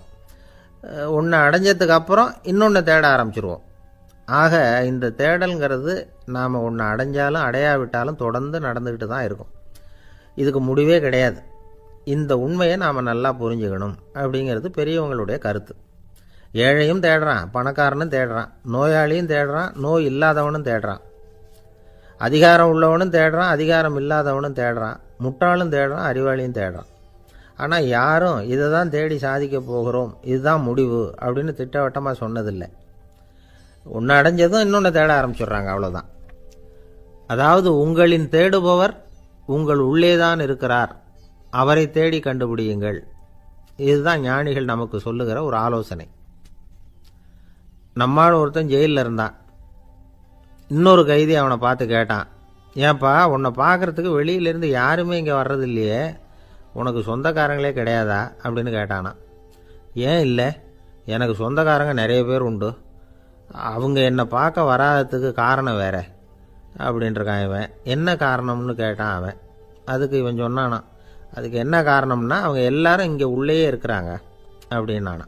ஒரு சீன தேசத்து அரசர் இருந்தார். அவருக்கு வயசாயிட்டுது. அவருக்கு அடுத்தபடியாக அவருடைய புள்ள பட்டத்துக்கு வரணும், ஆட்சி பொறுப்பை ஏற்றுக்கணும். ஒரு நல்ல தலைவனுக்கு இருக்க வேண்டிய பண்புகள்லாம் தன்னுடைய மகனுக்கு இருக்கணும்னு விரும்பினார் அந்த அரசர். அதனால் இளவரசனை பக்கத்தில் இருந்த ஒரு குரு கிட்ட அனுப்புனார். இளவரசன் அவர்கிட்ட போய் சேர்ந்தான். அந்த குரு என்ன பண்ணார் தெரியுமா, இவனை பார்த்து சொன்னார், இதை பாருப்பா, நீ என்ன பண்ணுற, இப்போவே பக்கத்தில் இருக்கிற காட்டுக்கு போ, நடு காட்டில் போய் ஒரு இடத்துல உட்காந்துக்கோ, அங்கே என்னென்ன சத்தம்லாம் உன் காதில் விழுதுன்னு கவனித்து கேளு, உன் காதில் விழுந்த ஓசைகள் என்னென்னங்கிறத என்கிட்ட வந்து சொல்லு, அதுதான் எனக்கு தெரியணும், உனக்கு வேலையும் அதுதான் அப்படின்னு சொல்லி அனுப்பி வச்சுட்டார். இளவரசன் காட்டுக்கு போனான். குரு சொன்னபடியே ஒரு இடத்துல உட்காந்து கவனித்து கேட்டான். அதுக்கப்புறம் குருக்கிட்ட திரும்பி வந்தான். என்னென்ன சத்தம்லாம் கேட்ட அப்படின்னு கேட்டார் குரு. குருவே, காட்டில் நான் பறவைகள் சத்தம்லாம் கேட்டேன், மிருகங்களின் ஓசையையும் கேட்டேன், இதை தவிர இடி மின்னல் மழை இதுகளோட சத்தத்தையும் கேட்டேன் அப்படின்னா. குரு யோசனை பண்ணார், நீ இன்னமும் சரியாக கேட்கல, அதனால் மறுபடியும் காட்டுக்கு போ, கொஞ்ச நாள் தங்கியிருந்து கேட்டுட்டு வா அப்படின்னார். இளவரசனுக்கு ஒன்றும் புரியல. இருந்தாலும் குருவின் கட்டளையாச்சே, மறுக்க முடியுமா? உடனே அவன் மறுபடியும் காட்டுக்கு போனான். ஒரு இடத்துல உட்காந்தான். கொஞ்ச நேரம் உன்னிப்பாக கவனித்து கேட்டான். சில நாள் கழித்து குருக்கிட்ட திரும்பி வந்தான். குருவே, இந்த தடவை சில துல்லியமான சத்தங்களை எல்லாம் கேட்டான். தேனீ பறக்கிற சத்தம், நீரோடையின் மெல்லிய ஓசை, இதெல்லாம் கேட்டேன்னா. குரு சிரித்தார். நீ மறுபடியும் காட்டுக்கு போ, இன்னும் சில நாள் அங்கே இரு, முழுமையாக கவனமாக கேட்டுக்கிட்டு வா அப்படின்னு சொல்லி அனுப்பி வச்சுட்டார். இளவரசனுக்கு குழப்பம் அதிகமாயிட்டுது. ஒன்றுமே புரியல. மறுபடியும் காட்டுக்கு போனான். மௌனமாக ஒரு இடத்துல உட்காந்துட்டான். அப்படியே தியானத்தில் ஆழ்ந்துட்டான். சில நாளில் அவனுக்கு இதுவரை கேட்காத ஓசைகள்லாம் கேட்க ஆரம்பிச்சிட்டுது. இதைத்தான் நான் கேட்கணும்னு என்னுடைய குரு எதிர்பார்த்துருக்கிறாருங்கிறத புரிஞ்சுக்கிட்டான். உடனே குருக்கிட்ட ஓடனான். குருவே, இந்த தடவை காதுகளுக்கு கேட்க முடியாத சில ஓசைகளை கூட என்னால் உணர முடிஞ்சுது. பூ மலருகிற ஓசை, சூரியனால் பூமி சூடாகிறப்போ எழுகிற ஓசை, காலை பனித்துளி இந்த புல்லுலாம் குடிக்கிற ஓசை, இது எல்லாம் என்னால் நல்லா கேட்க முடிஞ்சுது அப்படின்னா. குருவுக்கு இப்போ தான் திருப்தி ஏற்பட்டு தான். இளவரசனை பார்த்து சொன்னார், இதை பாருப்பா, இப்போ தான் நாட்டை ஆளுகிற தகுதி உனக்கு வந்திருக்குது அப்படின்னு சொல்லி அதுக்கு விளக்கமும் கொடுத்தாராம். எந்த அரசன் தன்னுடைய மக்களின் எதையும் பேசுகிற மௌன மொழியை, மௌன வார்த்தைகளை கேட்குறானோ அவன்தான் ஆள தகுதி உள்ளவன். எந்த அரசன் தன்னுடைய மக்களின் உணர்ச்சிகளை உண்மையாக உணர்றானோ அவன்தான் முதன்மையான அரசன். போலி வார்த்தைகளை மட்டும் கேட்டுட்டு பல மௌன ராகங்களை காதில் வாங்கிக்காதவன் அரசனே இல்லை. எந்த நாட்டில் எப்போ ஒரு அரசன் தன்னுடைய மக்களின் உணர்ச்சிகளை கேட்க மறுக்கிறானோ அன்னையிலேருந்தே அந்த நாடு அழிய தொடங்குது அப்படின்னு அர்த்தம். இதுதான் அந்த குரு இளவரசனுக்கு போதிச்சது. வாயால் பேசுகிறத மட்டும் கேட்டு ஏமாறக்கூடாது, உணர்ச்சிகளையும் கேட்குறதுல தான் மனப்பக்குவம் உண்டாகும். மக்கள் உணர்ச்சிகளை புரிந்து கொள்ளாத அரசர்கள் நீடிச்சிருக்க முடியாது. அது மாதிரி நாடுகளில் அடிக்கடி குழப்பம் தான் உண்டாகும். அப்படி இருந்தால் அடிக்கடி ஆட்சி மாறிக்கிட்டு இருக்கும். அப்படிப்பட்ட ஒரு தேசம், அங்கே ஒரு சிறைச்சாலையில் 3 கைதிகள் பேசிக்கிட்டு இருந்தாங்க. ஒருத்தன் சொன்னான், நான் இந்த நாட்டு ராஜாவை எதிர்த்து பேசிக்கிட்டு இருந்தேன், அதனால் என்னை பிடிச்சி கொண்டாந்து இங்கே போட்டுவிட்டாங்க அப்படின்னு நான் ஒருத்தன். இன்னொருத்தன் சொன்னான், நான் இந்த நாட்டு ராஜாவை ஆதரித்து பேசிக்கிட்டு இருந்தேன், அதனால் என்னை பிடிச்சி கொண்டாந்து இங்கே தள்ளிவிட்டாங்க அப்படின்னா. அது சரி, நீ என்ன தப்பு பண்ண அப்படின்னு சொல்லி 3வது ஆளை பார்த்து இவங்க கேட்டாங்க. அதுக்கு அந்த ஆள் சொல்கிறான், நான் தான் இந்த நாட்டு ராஜா அப்படின்னானா. ஒரு ஆசாமி வேகமாக ஓடிக்கிட்டு இருந்தான். ஏன் இப்படி ஓடுறேன்னு கேட்டார் இன்னொருத்தர். அங்கே ஒரு ஆள் அடிபட்டு கிடக்கிறான், அதை பார்த்தேன், உடனே ஓடுறேன்னா. எங்கேன்னு கேட்டார். ஆஸ்பத்திரிக்குன்னா. ஒரு ஆள் அடிபட்டு கிடக்கிறத பார்த்தா உடனடியாக நாம் செய்ய வேண்டியது முதல் உதவி, அதுக்கப்புறம் தான் ஆஸ்பத்திரி. இன்றைக்கி விபத்துங்கிறது சர்வசாதாரணமாக நடந்துக்கிட்டு இருக்குது. வாகன விபத்து, வெடிகுண்டு விபத்து, தீ விபத்து, கட்டடம் சரியறது, பூகம்பம், இப்படி நிறைய நடக்குது. ஒரு விபத்தை பார்த்துட்டா நம்மளில் பல பேர் நமக்கு என்னத்துக்கு வம்புன்னு ஒதுங்கி போயிடுறதும் உண்டு. சில பேர் துணிஞ்சு கிட்ட போய் உதவி செய்கிறதும் உண்டு. அப்படி உதவி செய்ய நினைக்கிறவங்களுக்கு உபயோகப்படுற தகவல் இது. விபத்தில் காயமடைஞ்சவங்களை 3 பிரிவாக பிரிக்கலாமா. முதல் வகை கொஞ்சம் சீரியஸானது, உயிருக்கு உடனே ஆபத்து தரக்கூடியது. மூளை காயம், முகம், கழுத்து காயங்கள், இருதயம், நுரையீரல் காயங்கள், வயத்தில் உள்ளுறுப்பு காயங்கள், அதிகப்படியான இரத்தப்போக்கு, இதனால எல்லாம் பாதிக்கப்பட்டிருந்தால் அது முதல் வகை அப்படின்னு நாமளே மனசுக்குள்ளே முடிவு பண்ணிக்கணும். இவங்களுக்கெல்லாம் உடனடியாக முதல் உதவி கொடுக்கணும். தாமதப்படுத்தாமல் ஆஸ்பத்திரிக்கு கொண்டுகிட்டு போயிடணும். இப்படி கொஞ்சம் எச்சரிக்கையாக நடந்துக்கிட்டால் அவங்களில் பல பேரை காப்பாற்றி போடலாம். 2வது வகை எப்படின்னா, முதல் உதவி விரைவாக கிடைச்சா உயிர் பிழைக்கக்கூடிய மார்பு காயங்கள், கைகால் எலும்பு முறிவு, இடுப்பு முதுகெலும்பு காயம், சீரான இரத்த சேதம், இப்படிப்பட்டவங்களை 2வது வகையாக பிரிக்கணும். ஆபத்து இல்லாத சிராய்ப்புகள், சிறு காயங்கள், இரத்த உறைவுகள், இதனால் பாதிக்கப்படுறவங்க 3வது வகை. ஒருத்தர் தலையில் அடிபட்டு நினைவு விழுந்துட்டார்னு வச்சுங்க, அவருக்கு வாந்தி வர்றதுனால புறையேறி மூச்சு அடைப்பு உண்டாகும். இப்படி ஆகாமல் இருக்கிறதுக்காக தலையை ஒரு பக்கமாக சாய்ச்சி வைக்கலாம். நாடி துடிப்பையும் இதய துடிப்பையும் தொட்டு பார்க்கணும். அது குறைஞ்சிருந்தாலும் சரி, நின்று இருந்தாலும் சரி, அவர் மார்பை நிமிஷத்துக்கு 80 தடவை உள்ளங்கையால் அழுத்தி இதய துடிப்பை மீட்கிறதுக்கு உதவி பண்ணணும். கழுத்தில் காயம்பட்டாலும் ஆபத்து அதிகம். கழுத்துக்கு அடியில் ஒரு துண்டை மடித்து வைக்கலாம். 2 பக்கமும் சின்ன தலையணை அல்லது துணி மடிப்புகளை வச்சு கழுத்தை அதிகமாக அசையாமல் பார்த்துக்கலாம். முதுகெலும்பு முறிஞ்சிருக்குமோ அப்படிங்கிற சந்தேகம் இருந்ததுன்னா அவரை அதிகமாக அசைய விடக்கூடாது. அதிகமாக அசைஞ்சால் தண்டு இடத்துல பாதிப்பு ஏற்பட்டு கை கால் விளங்காமல் போயிடும். அவரை ஒரு கனமான போர்வை இல்லைன்னா பாயில் படுக்க வச்சு 4 பேர் மெதுவாக தூக்கி மருத்துவ உதவிக்கு அனுப்பி வைக்கலாம். கையெலும்பு முறிஞ்சிருந்தால் முறிஞ்ச பாகத்தை உடம்போடு சேர்த்து அசையாமல் கட்டி போடலாம். கால் எலும்பு முறிஞ்சிருந்தால் மற்ற காலோடு சேர்த்து கட்டி போடலாம். முறிஞ்ச பாகம் தொங்காமல் பார்த்துக்கணும், அப்போ தான் வீக்கம் உண்டாகாமல் இருக்கும்.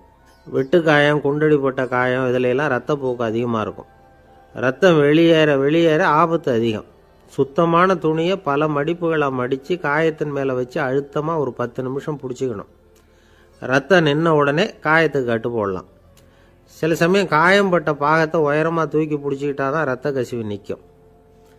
இந்த விவரங்களையெல்லாம் கொஞ்சம் மனசில் வாங்கி வச்சுக்கிட்டோம்னா சமயத்தில் உதவும். ஏன்னா இந்த காலத்தில் விபத்து எந்த ரூபத்தில் எப்போ வரும்னு யூகிக்கவே முடியல.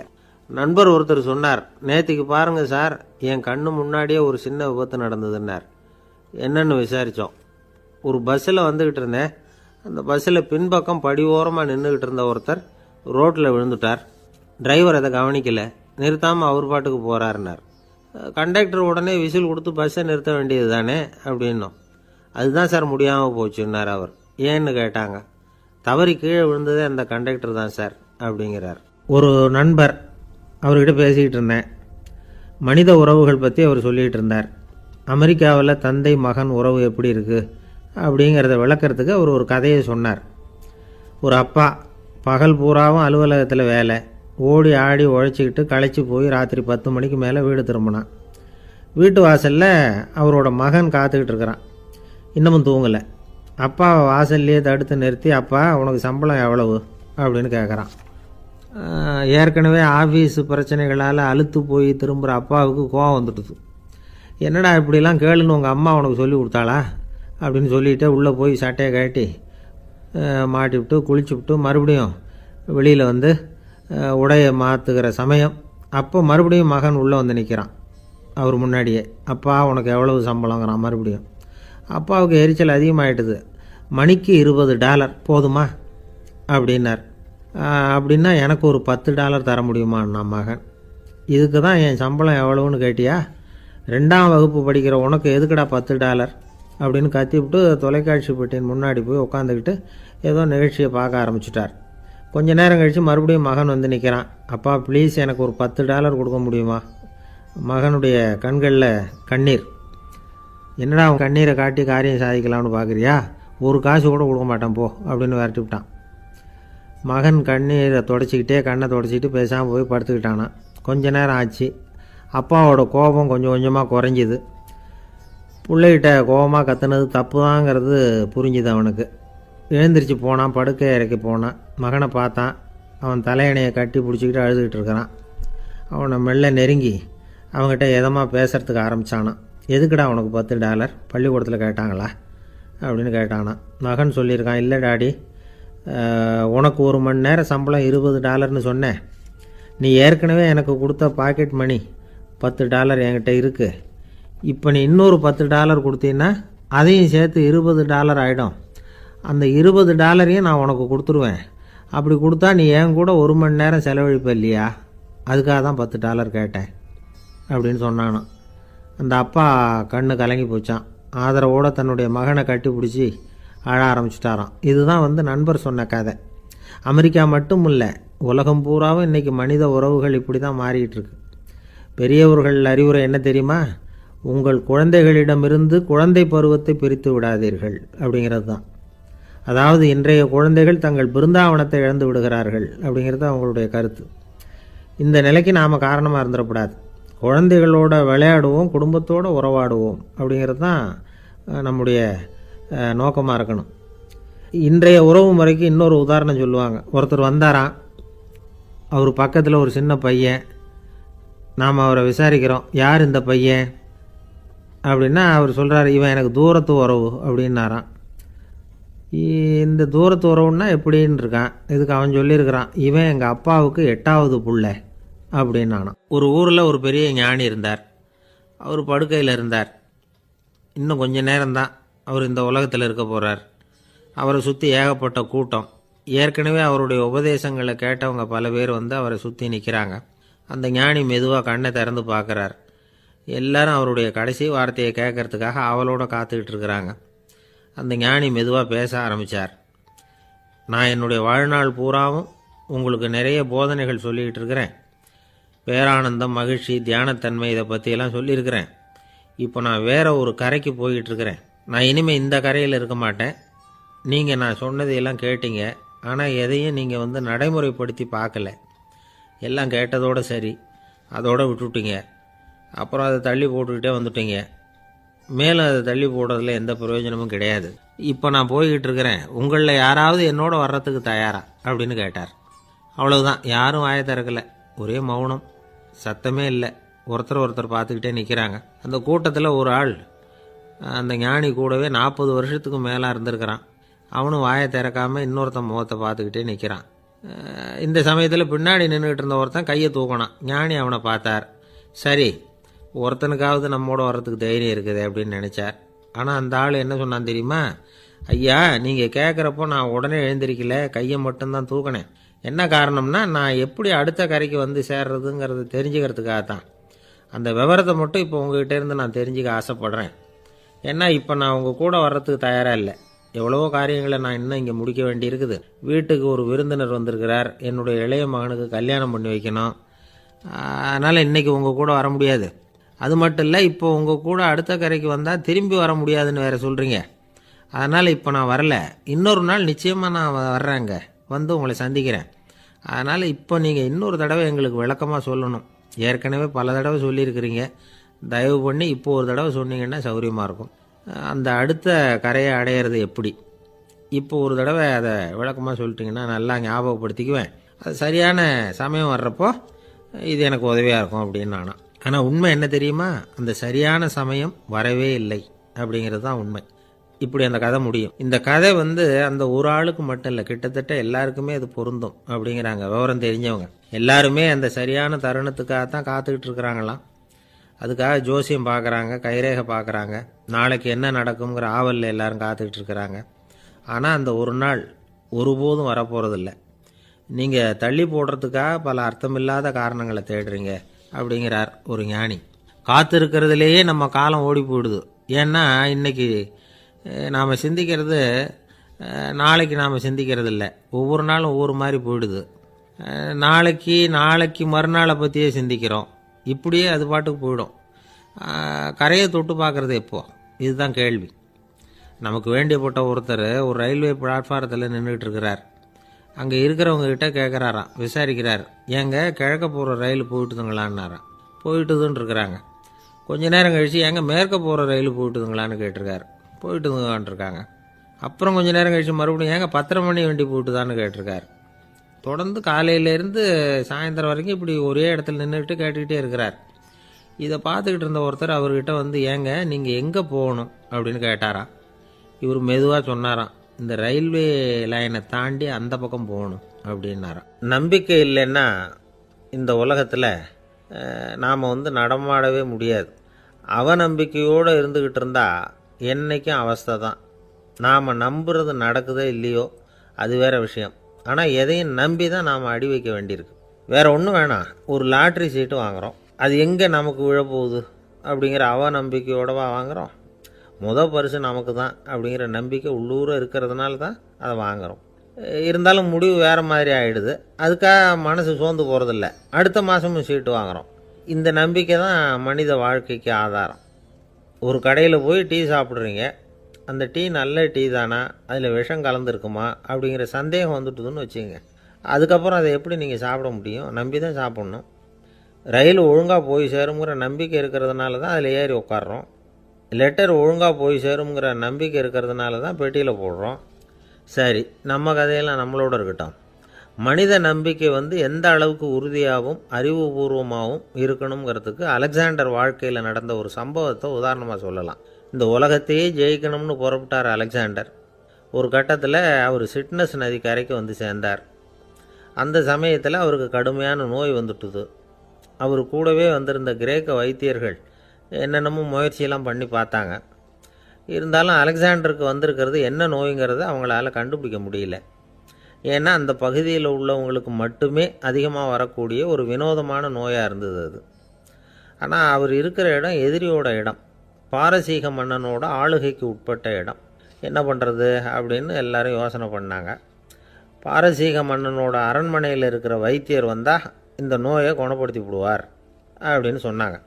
இருந்தாலும் எதிரியோட நாட்டில் இருக்கிற வைத்தியரை கூப்பிட்டு எப்படி நம்பி வைத்தியம் பார்க்க சொல்கிறது அப்படின்னு சொல்லி எல்லோரும் தயங்கினாங்க. ஆனால் அலெக்சாண்டர் தயங்கலை. பரவாயில்ல, அழைச்சிட்டு வாங்கன்னு விட்டார். உடனே அவரை போய் அழைச்சிட்டு வந்துட்டாங்க. அவர் வந்தார். அலெக்சாண்டர் உடம்பை பரிசோதனை பண்ணி பார்த்தார். சரி, இதை குணப்படுத்தி விடலாம், பயப்பட வேண்டியதில்லை. ஆனால் இதுக்கு ஒரு மூலிகை ரசம் தயார் பண்ணி கொடுக்கணும். நான் போய் அதை தயார் பண்ணிவிட்டு 2 நாளில் திரும்பி வந்துடுறேன் அப்படின்னு சொல்லிவிட்டு போனார் அந்த வைத்தியர். அதே மாதிரி 2 நாளில் திரும்பி வந்தார் மூலிகை ரசத்தோட. இதுக்கு இடையில் அலெக்சாண்டரோட தளபதிகளில் ஒருத்தர் ரகசியமாக ஒரு எச்சரிக்கை கடிதம் கொடுத்து அனுப்பியிருக்கிறான். அதை வாங்கி என்ன விஷயம்னு பார்த்தார். இப்போ உங்ககிட்ட வந்திருக்கிற எதிரி நாட்டு வைத்தியரை நம்பாதீங்கோ, அவன் கொண்டுகிட்டு வந்திருக்கிற மூலிகை ரசத்தில் விஷம் கலந்துருக்குது அப்படின்னு அதில் எழுதியிருக்கு. அதை பார்த்தார் அலெக்சாண்டர். இருந்தாலும் கொஞ்சம் கூட அலட்டிக்கலை. வைத்தியர் கொடுத்த மருந்தை வாங்கி கடகடன்னு குடிச்சுட்டு அதுக்கப்புறம் அந்த கடிதத்தில் இருந்த விஷயத்தை அந்த வைத்தியர்கிட்ட சொன்னார். வைத்தியர் தகைச்சு போயிட்டார். தன் மேலே அலெக்சாண்டர் வச்சிருக்கிற நம்பிக்கையை பார்த்து அவருக்கு ரொம்ப வியப்பு. வைத்தியர் உண்மையிலேயே நல்ல மருந்து தான் கொண்டுகிட்டு கொடுத்துருக்கிறார், அதில் விஷம்லாம் எதுவும் கலக்கலை. அதுக்கப்புறம் அலெக்சாண்டர் அந்த வைத்தியரை பார்த்து சொன்னாராம், நம்பிக்கைங்கிற அச்சாணியை ஆதாரமாக வச்சுக்கிட்டு தான் இந்த உலகம் சுற்றிக்கிட்டு இருக்குது. எனக்கு எதிரியாக இருந்தாலும் பாரசீக மன்னர் ரொம்ப பெரியவர். அப்பேற்பட்ட மன்னருடைய அரண்மனை வைத்தியர் தொழில் நேர்மை இல்லாதவராக இருக்க மாட்டார். அப்படி இருந்தால் அவரை அரண்மனை வைத்தியராக வச்சிருக்கவே மாட்டாங்க. அப்படின்னு நம்பினேன். என்னுடைய நம்பிக்கை வீண் போகலை அப்படின்னாராம். இதுதான் மானுட நம்பிக்கைங்கிறது. இந்த காலத்துலேயும் இது மாதிரி இந்த மானுட நம்பிக்கையை ரொம்பவும் சாமர்த்தியமாக கையாளுகிற கெட்டிக்காரங்க சில பேர் இருக்கிறாங்க. ஒரு இந்த காலத்து குரு, அவருக்கு ஒரு சிஷ்யன். குரு முன்னாடி அந்த சிஷ்யன் ரொம்ப பணிவாக நின்று, குருவே, உங்கள் கையால் விஷத்தை கொடுத்தாலும் அதை வாங்கி மடமடன்னு குடிச்சிருவேன் அப்படின்னா. உன்னுடைய குரு பக்தியை மெச்சினேன் அப்படின்னார் குரு. அதுக்கு அந்த சிஷ்யன், அப்படி இல்லை குருவே, உங்ககிட்ட சிஷ்யனாக இருக்கிறத விட உங்கள் கையால் விஷத்தை வாங்கி குடிச்சு விட்றது ரொம்ப நல்லது, அதனால தான் அப்படி சொன்னேன் அப்படின்னா. ஒரு தீக்குச்சி தீப்பெட்டியை பார்த்து கேட்டுதான், நாம் 2 பேரும் தானே உரசிக்கிறோம், ஆனால் நான் மட்டும் தீப்பிடிச்சி எரிஞ்சு போகிறேன், நீ அப்படியே இருக்கிறியே அப்படின்னு தான். அதுக்கு தீப்பெட்டி சொல்லியிருக்குது, உனக்கு தலையில் கணம் இருக்குது அதனால் அழிஞ்சு போகிறேன் அப்படின்னு தான். எப்படி இருக்கு பாருங்கள் இந்த பதில். தலையில் கணம் உள்ளவங்க யாருமே சரியாக இருக்க முடியாது. எவ்வளவு பெரியவங்களாக இருந்தாலும் சரி, ரொம்ப கஷ்டம்தான் அது. கர்வம்ங்கிறது கூடவே கூடாது. இதை விளக்கிறதுக்கு மகான் ஒருத்தர் ஒரு சம்பவத்தை சொல்கிறார். அர்ஜுனன் தீர்த்த யாத்திரை பண்ணானா. அப்போது தென்னிந்தியாவுக்கு வந்திருக்கிறான். ராமேஸ்வரத்துக்கு போனப்போ அங்கே இலங்கைக்கு கல்லுலாம் அடுக்கி போடப்பட்டிருந்த பாலத்தை பார்த்தானா. ஒரு சின்ன குரங்கு அதுக்கு பக்கத்தில் விளையாடிக்கிட்டு இருந்திருக்கு. அதை பார்த்துட்டு அர்ஜுனன் சிரிச்சிருக்கான். ஏன் சிரிக்கிறேன்னு கேட்டிருக்கு அந்த குரங்கு. ராமன் மிகச்சிறந்த வில் வீரன். அப்படி இருக்கிறப்போ அவன் இலங்கைக்கு அம்புகளாலேயே ஒரு பாலம் கட்டியிருக்கலாம். அதை விட்டுட்டு போயும் உன்ன மாதிரி குரங்குகளை துணையாக வச்சுக்கிட்டு இப்படி ஒரு கருங்கல் பாலத்தை கட்டியிருக்கிறானே அப்படின்னு நானா. அம்புகளால் பாலம் கட்ட முடியுமா அப்படின்னு கேட்டுதான் குரங்கு. ஏன் முடியாது, என்னால் முடியுமேன்னு இருக்கான் அர்ஜுனன். அம்பால் பாலம் கட்டலாம், இருந்தாலும் என்ன மாதிரி குரங்குகள் ஏறி நடந்தா அது தாங்குமா? அதனால தான் ராமர் கருங்கல் பாலமே கட்டினார் அப்படின்றது குரங்கு சொல்லிச்சான். அப்படியே சொல்கிற, நான் வேணும்னா இப்போ அம்புகளாலேயே ஒரு பாலத்தை கட்டுறேன், நீ அது மேலே ஏறி நடந்து பார். பாலம் விழுந்துட்டுதுன்னா நான் தீ மூட்டி அதில் குதித்து உயிர் தியாகம் பண்ணி விட்றேன் அப்படின்னு நான் ரொம்ப கோபமாக. உடனே அந்த சின்ன குரங்கு பெரிய உருவம் எடுத்துட்டு தான் கையில் கதையோடு அர்ஜுனன் முன்னாடி நிற்கிறான் அனுமன். பார்த்தா, என்னுடைய தலைவர் ராமரையா இழிவாக பேசுகிற, நீ இப்போ பாலம் கட்டு, நான் என்னுடைய பலத்தை காட்டுறேன் அப்படின்னா அனுமன். அர்ஜுனன் தன்னுடைய காண்டிபத்தை எடுக்கிறான், சரமாரியாக அம்புகளை விடுறான். அதெல்லாம் ஒன்றோட ஒன்று கோத்துக்கிட்டு அப்படியே பாலம் மாதிரி நிற்கிது. அர்ஜுனன் தலை நிமிர்ந்து நின்னான். அனுமன் உயர கிளம்பி அங்கேருந்து பாலத்தில் பொத்துன்னு இறங்கினான். பாலம் அப்படியே நொறுங்கி போச்சு தூள் தூளாக. என்ன அர்ஜுனா, இப்போ என்ன செய்ய போகிற அப்படின்னா ஏளனமா. அர்ஜுனன் தலையை தொங்க போட்டுக்கிட்டான். சொன்னபடி தீ மூட்டி அதில் குதிக்கிறதுக்காக 3 தடவை சுற்றி வந்தான். அப்போது கிருஷ்ணர் அங்கே வந்தார். என்ன அர்ஜுனா, என்ன நடக்குது, என்ன இது அப்படின்னு ஒன்றும் தெரியாத மாதிரி கேட்டார். அர்ஜுனன் வாயை திறக்கிறதுக்கு முன்னாடி அனுமன் வாயை திறந்தான், நடந்ததை சொன்னான். அர்ஜுனன் சவால் விட்டபடி உயிர் திறந்தே ஆகணும்னா அனுமன். கிருஷ்ணர் யோசனை பண்ணார். நல்லது, இந்த சவால் விட்டதுக்கும் நடந்ததுக்கும் யார் சாட்சி? பெரிய ஒருத்தரை சாட்சியாக வச்சுக்கிட்டல்லவா நீங்கள் இந்த போட்டியை நடத்தியிருக்கணும் அப்படின்னார். அதனால் என்ன, இப்போ மறுபடியும் அந்த போட்டியை நடத்திவிட்டா போச்சு, என்னால் அந்த அம்பு பாலத்தை நொறுக்க முடியாதா அப்படின்னு அனுமன். சரி, இப்போ மறுபடியும் அது நடக்கட்டும்னார் கிருஷ்ணர். அர்ஜுனன் அம்பு பாலம் அமைச்சான். அனுமன் ஏறி குதிச்சான். பாலம் அசைஞ்சு கொடுக்கவே இல்லை, அவ்வளோ உறுதியாக இருக்குது. இப்போ அனுமன் தலையை குனிஞ்சிக்கிட்டான். அர்ஜுனன் நன்றியோடு நிமிர்ந்து பார்த்தான். கிருஷ்ணருடைய தோள்கள்லேயும் முதுகள்லேயும் ரத்தம். என்ன சுவாமி, என்ன நடந்ததுன்னு நான் பதறி போய், உன் அம்பு பாலத்தை நான் தான் முட்டு கொடுத்து தாங்கிக்கிட்டு இருந்தேன். அனுமன் குதிச்சப்போ என் மேலே ஏற்பட்ட காயங்கள் இவை. பின்ன உன்னுடைய அம்பு பலத்தினாலேயா பாலம் நின்றுதுன்னு நினைக்கிற அப்படின்னாராம். முதல்ல அர்ஜுனன் அப்புறம் அனுமன் 2 பேருக்குமே கர்வ பங்கம் ஆயிட்டு தான். அதாவது அவங்கக்கிட்ட இருந்த கர்வம் போயிட்டுது. யாராக இருந்தாலும் கர்வம் கூடாதுங்கிறத இதிலேருந்து நாம் புரிஞ்சுக்கணும். இந்த காலத்தில் நாமெல்லாம் எந்த விஷயத்துக்கெல்லாம் கர்வப்பட்டுருக்கோம் தெரியுமா? 2 பெண்கள் தங்களுடைய கணவன்மார்களை பற்றி ரொம்ப பெருமையாக பேசிக்கிட்டாங்களாம். அதில் ஒரு அம்மா சொல்லியிருக்கு, என் வீட்டுக்காரர்கிட்ட எந்த சப்ஜெக்ட் கொடுத்தாலும் சரி அந்த விஷயத்தை பற்றி அழகாக 1 மணி நேரம் பேசுவார் அப்படின்னாங்களாம். உடனே இன்னொரு அம்மா, அது என்ன பிரமாதம், என் வீட்டுக்காரருக்கு சப்ஜெக்டே தேவையில்லை, விஷயமே இல்லாமல் நாள் பூரா பேசிக்கிட்டு இருப்பார் அப்படின்னாங்களாம். ஒரு காடு, நல்ல மரம்லாம் செழிச்சு இருந்தது. அப்படிப்பட்ட காட்டில் ஒரு சாது இருந்தார். அவர் எப்படின்னா எப்பவும் ஒரு மரத்தடியில் உட்காந்துருப்பார். ஏன்னா அவருடைய இருப்பிடமே அதுதான். அவர் என்ன பண்ணுவார், 3 கல் வச்சுருந்தார். செங்கல் மாதிரி இருக்கும், ஆனால் அதை விட கொஞ்சம் பெருசாக இருக்கும். எதுக்கு அந்த 3 கல்லுன்னா அதுதான் அவருடைய படுக்கை. அதாவது தூங்குறப்ப ஒரு கல்லை தலைக்கு கீழே வச்சுக்குவார், இன்னொரு கல்லை இடுப்புக்கு கீழே வச்சுக்குவார், இன்னொரு கல்லை காலுக்கு கீழே வச்சுக்குவார். உடம்பை வந்து அப்படியே ஒரு தகட்டால் மூடிக்குவார், அப்படியே தூங்கி போடுவார். மழை பெய்யுதுன்னு வச்சுங்க, அவர் உடம்பு வந்து 3 கல் மேலே இருக்குதா, அதனால் தண்ணி வந்து அடியில் ஓடி போடும், உடம்பு நனையாது. மேலே தகடு இருக்கிறதுனால மழையும் உடம்புல படாது. அவர் தூக்கமும் கெடாது, நிம்மதியாக தூங்குவார். பகலில் அந்த 3 கல்லையும் ஒரு சேர ஒரு அடுப்பு மாதிரி வச்சு அது மேலே உட்காந்துக்குவார். அதனால் பாம்பு பூச்சி எதுவும் அவரை வந்து தொந்தரவு பண்ணுறதில்ல, அது பாட்டுக்கு நகர்ந்து போயிடும். அவர் பாட்டுக்கு நிம்மதியாக இருப்பார். யாராவது எதையாவது கொண்டுகிட்டு வந்து கொடுத்தா அதை வாங்கி சாப்பிடுவார், அவ்வளவுதான். ஒரு நாள் அந்த நாட்டு அரசன் காட்டுக்கு வேட்டையாட வந்தான்.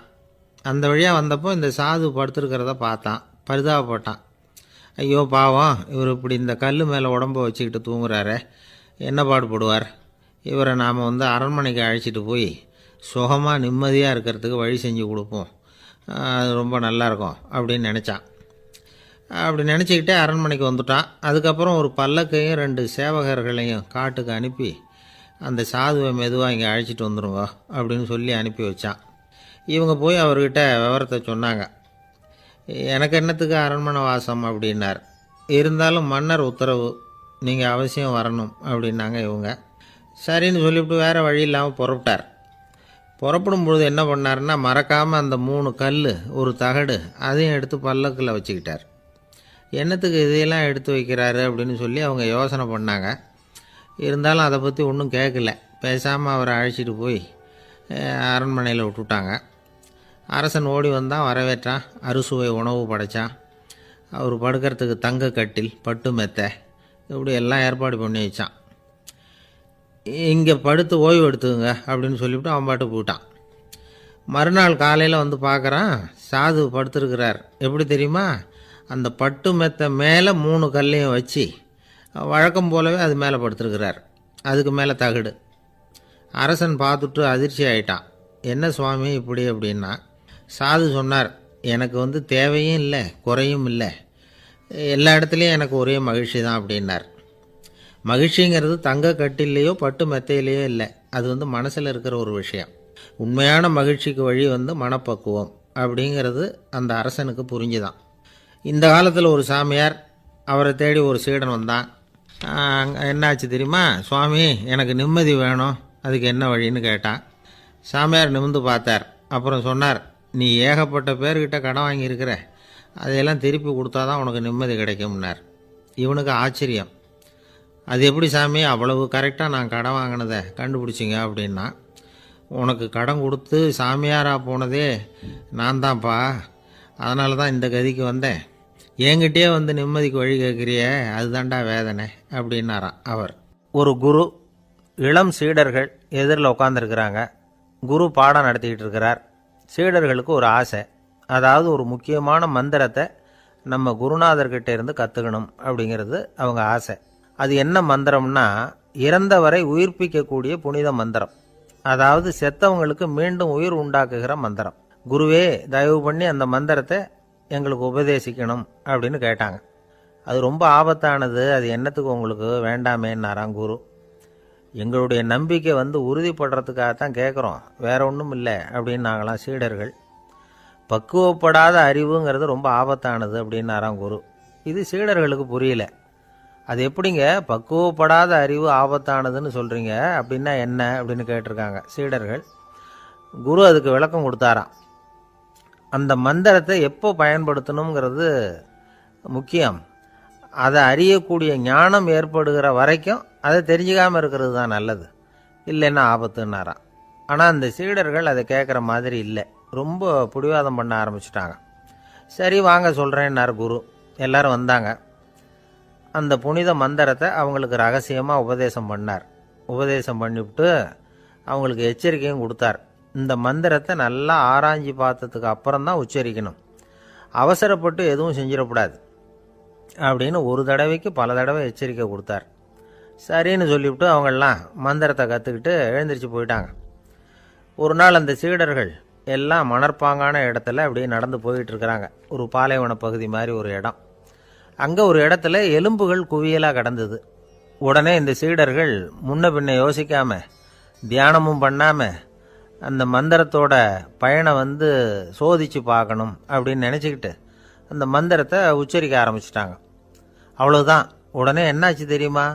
அந்த எலும்புகள் எல்லாம் ஓநாய்களாக மாறி அவங்கள துரத்த ஆரம்பிச்சுட்டுது. சீடர்கள் எல்லாம் தலைதெறிக்க ஓட ஆரம்பிச்சிட்டாங்க. ஓநாய்களும் விடலை, அவங்கள துரத்தி பிடிச்சி கடித்து கொதற ஆரம்பிச்சுட்டுது. அப்போ தான் அந்த சீடர்களுக்கு குரு சொன்ன அறிவுரையோட அர்த்தம் புரிஞ்சுது. பக்குவப்படாத அறிவு ஆபத்தானது அப்படிங்கிறது.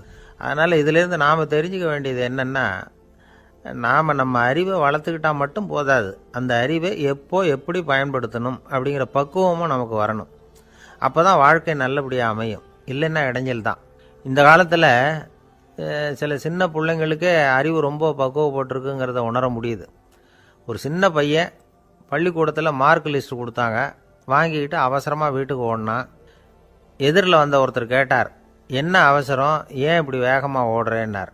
எங்கள் அம்மா கிட்ட அடி வாங்கணும், அதுக்காக தான் ஓடுறேன்னா. அடி வாங்கிறதுக்கா இவ்வளவு அவசரம்னார் அவர். அப்படி இல்லைங்க, நான் போகிறதுக்குள்ளே எங்கள் அப்பா வீட்டுக்கு வந்துட்டாருன்னா அவர்கிட்ட அடி வாங்க வேண்டியிருக்கும், அதை அவாய்ட் பண்ணுறதுக்காக இப்படி ஓடுறேன் அப்படின்னு நானும் அந்த பையன். ரொம்ப நாளைக்கு முன்னாடி ஒரு நாள் கோவலன் நாடகம் நடந்தது. எங்கள் மதுரையில் நடந்தது. அதில் ஒரு முக்கியமான கட்டம், கண்ணகி கிட்ட சிலம்பை வாங்கிக்கிட்டு அதை விற்கிறதுக்காக மதுரை நகருக்கு புறப்படுறான் கோவலன். அந்த சமயத்தில் கண்ணகி பாடுற மாதிரி ஒரு நாடக பாடல், நாடக ஆசிரியர் எழுதினது. அது என்ன பாட்டுன்னா, மா பாவியோர் கூடி வாழும் மதுரைக்கு மன்னா போகாதீர் என்று அப்படின்னு ஆரம்பிக்கும் அந்த பாட்டு. இதுதான் அந்த பாட்டு. இதை கண்ணகி மேடையில் பாடின உடனே கூட்டத்தில் சலசலப்பு. நம்ம ஊர்லேயே நமக்கு முன்னாடியே நின்றுக்கிட்டு மா பாவியோர் கூடி வாழும் மதுரை அப்படின்னு சொல்கிறாங்களே, என்ன தைரியம் அப்படின்னு எல்லாம் குழப்பம் பண்ண ஆரம்பிச்சிட்டாங்க. மக்கள் சத்தம் போட ஆரம்பிச்சிட்டாங்க. எதிர்ப்பு குரல் அது பாட்டுக்கு வர வர அதிகமாக போட்டுது. கொண்டுக்கிட்டு வா அந்த நாடக ஆசிரியரை, எழுதுனது யார் அப்படின்னு ஒரே சத்தம், கூச்சல். வேறு வழி இல்லை. மெதுவாக மேடைக்கு வந்தார் அந்த நாடக ஆசிரியர். 4 பக்கத்திலிருந்தும் கேள்வி கணைகள். மக்களை பார்த்து கொஞ்சம் அமைதியாக இருங்கோ அப்படின்னு சொல்லிவிட்டு தன்னுடைய விளக்கத்தை சொல்ல ஆரம்பித்தார் அந்த நாடக ஆசிரியர். மா அப்படின்னு சொன்னால் திருமகளாகிய லட்சுமி அப்படின்னு அர்த்தம். பா அப்படின்னா கலைமகளாகிய சரஸ்வதி. வி அப்படின்னா மலைமகளாகிய பார்வதி. மா பாவியோர் அப்படின்னா திருமகளும் கலைமகளும் மலைமகளும், இவங்க மூவரும் அப்படின்னு அர்த்தம். இந்த 3 பேரும் வாழ்கின்ற மதுரை புனிதம் நிறைந்தது, சகல செல்வங்களும் நிறைஞ்சது. அப்படிப்பட்ட ஊரில் நான் அணிந்து கொள்ளும் இந்த சாதாரண சிலம்பை யார் வாங்கிக்குவாங்க அப்படிங்கிற எண்ணத்தோடு தான் கண்ணகி அப்படி சொல்கிறா. அதை நினச்சி தான் நான் எழுதினேன். ஆகவே மதுரையை ரொம்ப சிரமப்படுத்தணும், ரொம்ப மோசமாக எழுதணும் அப்படிங்கிற எண்ணம்லாம் எனக்கு கிடையாது, பெருமைப்படுத்தணும்னு நினச்சி தான் அப்படி எழுதினேன் அப்படின்னு விளக்கம் கொடுத்தாராம். இந்த விளக்கத்தை கேட்டதும் எல்லாரும் ரொம்ப சமாதானம் ஆயிட்டாங்களாம். இப்படி விளக்கம் கொடுத்த அந்த நாடக ஆசிரியர் யார் தெரியுமா? அவர் தான் தமிழ் நாடக உலகின் முதல் ஆசான் சங்கரதாஸ் சுவாமிகள். அவருக்கு நகைச்சுவை உணர்வும் அதிகம்.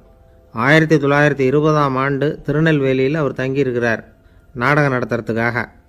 அவர் தங்கியிருந்த வீட்டில் கொசு மூட்டைப்பூச்சி அதிகமாக இருந்திருக்கு. அவரால் தூங்கவே முடியல. அவர் அனுபவித்த தொல்லைகள் ஒரு பாட்டாக உருவாச்சு. வேடிக்கையாக ஒரு பாட்டு எழுதினாராம். மூட்டையும் கொசுவும் ஒரு வீட்டிலே மீட்டிங் போட்டால் முன்னே நிற்க யாரால் முடியும், கொசு மோகன ராகம் போல சத்தம் போட்டு முன்னே நின்று செய்திடும் யுத்தம். இதை மறுநாள் நாடகத்தில் கோமாளி வேஷம் போட்ட ஒரு சிறுவனை விட்டு பாட வச்சுருக்கார். எல்லாரும் சிரித்து ரசித்தாங்களாம். சங்கரதாஸ் சுவாமிகள் கல்யாணமே பண்ணிக்கல, துறவி மாதிரியே வாழ்ந்திருக்கார். தமிழ் நாடக கலைக்கு தன்னையே அர்ப்பணம் பண்ணிட்டவர் அவர். 1922 நவம்பர் மாதத்தில் ஒரு நாள் புதுச்சேரியில் அவர் வாழ்க்கை முடிஞ்சுது. அப்போ அவருக்கு வயசு 55. சங்கரதாஸ் சுவாமிகள் நாடக ஆசிரியர் மட்டும் இல்லை, மேடை நாடக இயக்குனர், தயாரிப்பாளர், அவரே ஒரு சிறந்த நடிகர்.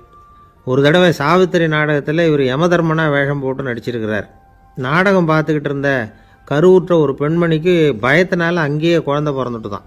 அந்த நிகழ்ச்சிக்கு அப்புறம் இவர் இந்த வேஷம் போடுறப்போலாம் ஜனங்களுக்கு முன்கூட்டியே எச்சரிக்கை கொடுக்க ஆரம்பிச்சிருவாராம். அதாவது அப்படி யாராவது பயப்படுறவங்க இருந்தால் கொஞ்சம் கண்ணை மூடிங்க அல்லது எழுந்திரிச்சு போடுங்கன்னு. நடிப்புன்னா அப்படிலாம் இருக்கணும். இந்த காலத்தில் நடிகர் ஒருத்தர் சொன்னார், சார் நான் இந்த நாடகத்தில் நடிக்கிறப்போ முகத்தில் நவரசங்களையும் காட்டி நடித்தேன், உணர்ச்சிகளையெல்லாம் நல்லா காட்டி நடித்தேன். அப்படி இருந்தும் ஜனங்கள் கல்லை எடுத்து மேடையில் வீசிவிட்டாங்க சார் அப்படின்னார். நாடகத்தில் உங்களுக்கு என்ன வேஷம் அப்படின்னு கேட்டாங்க. அது செத்து கிடக்கிற பணமாக நடித்தேன் சார் அப்படின்னார். என்னுடைய நண்பர் ஒருத்தர், அவருக்கு ஜாதகத்தில் நம்பிக்கை உண்டு, அவரே ஜோசியமெல்லாம் பார்ப்பார். என்ன சார் இந்த காலத்தில் இதையெல்லாம் நம்பிக்கிட்டு இருக்கீங்களேன்னு கேட்டா, உங்களுக்கு ஒன்றும் தெரியாது சார், இந்த உலகத்தில் ஒவ்வொருத்தரும் அவங்கவுங்க செய்கிற நல்லது கெட்டதுக்கு தகுந்த பலனை அனுபவிச்சே தேரணும்பார். அது மட்டும் இல்லை, ஒருத்தன் செத்துட்டா கூட அவன் செஞ்ச பாவ புண்ணியங்கள் கூடவே போயிட்டுருக்கோம்பார். அது எப்படி கூட போகும் அப்படின்னு குதர்க்கமாக கேட்டால், அதுக்கு அவர் ஒரு கதை சொன்னார். அது ரொம்ப சுவாரஸ்யமாக இருந்தது. ஒரு ஊரில் ஒருத்தர் இருந்தாராம். அவர் ஜோசியம் பார்க்குறதுல ரொம்ப கெட்டிக்காரரு.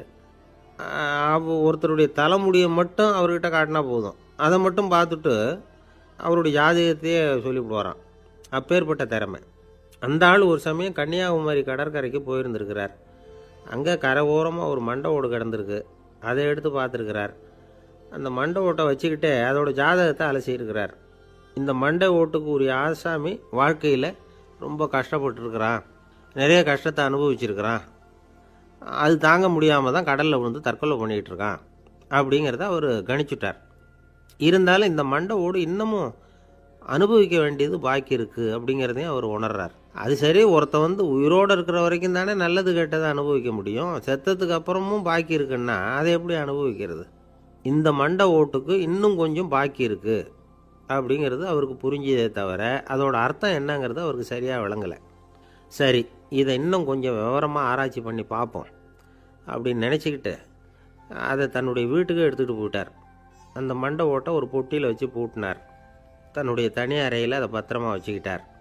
தினமும் ராத்திரி ஆனதும் தன்னுடைய மனைவியை பார்த்து, நீ போய் பூஜை அறையில் தனியாக படுத்துக்கோ அப்படின்னு சொல்லிவிட்டு, இவர் தினம் ராத்திரி 12 மணிக்கு பொட்டியை திறந்து அதை பார்ப்பார்.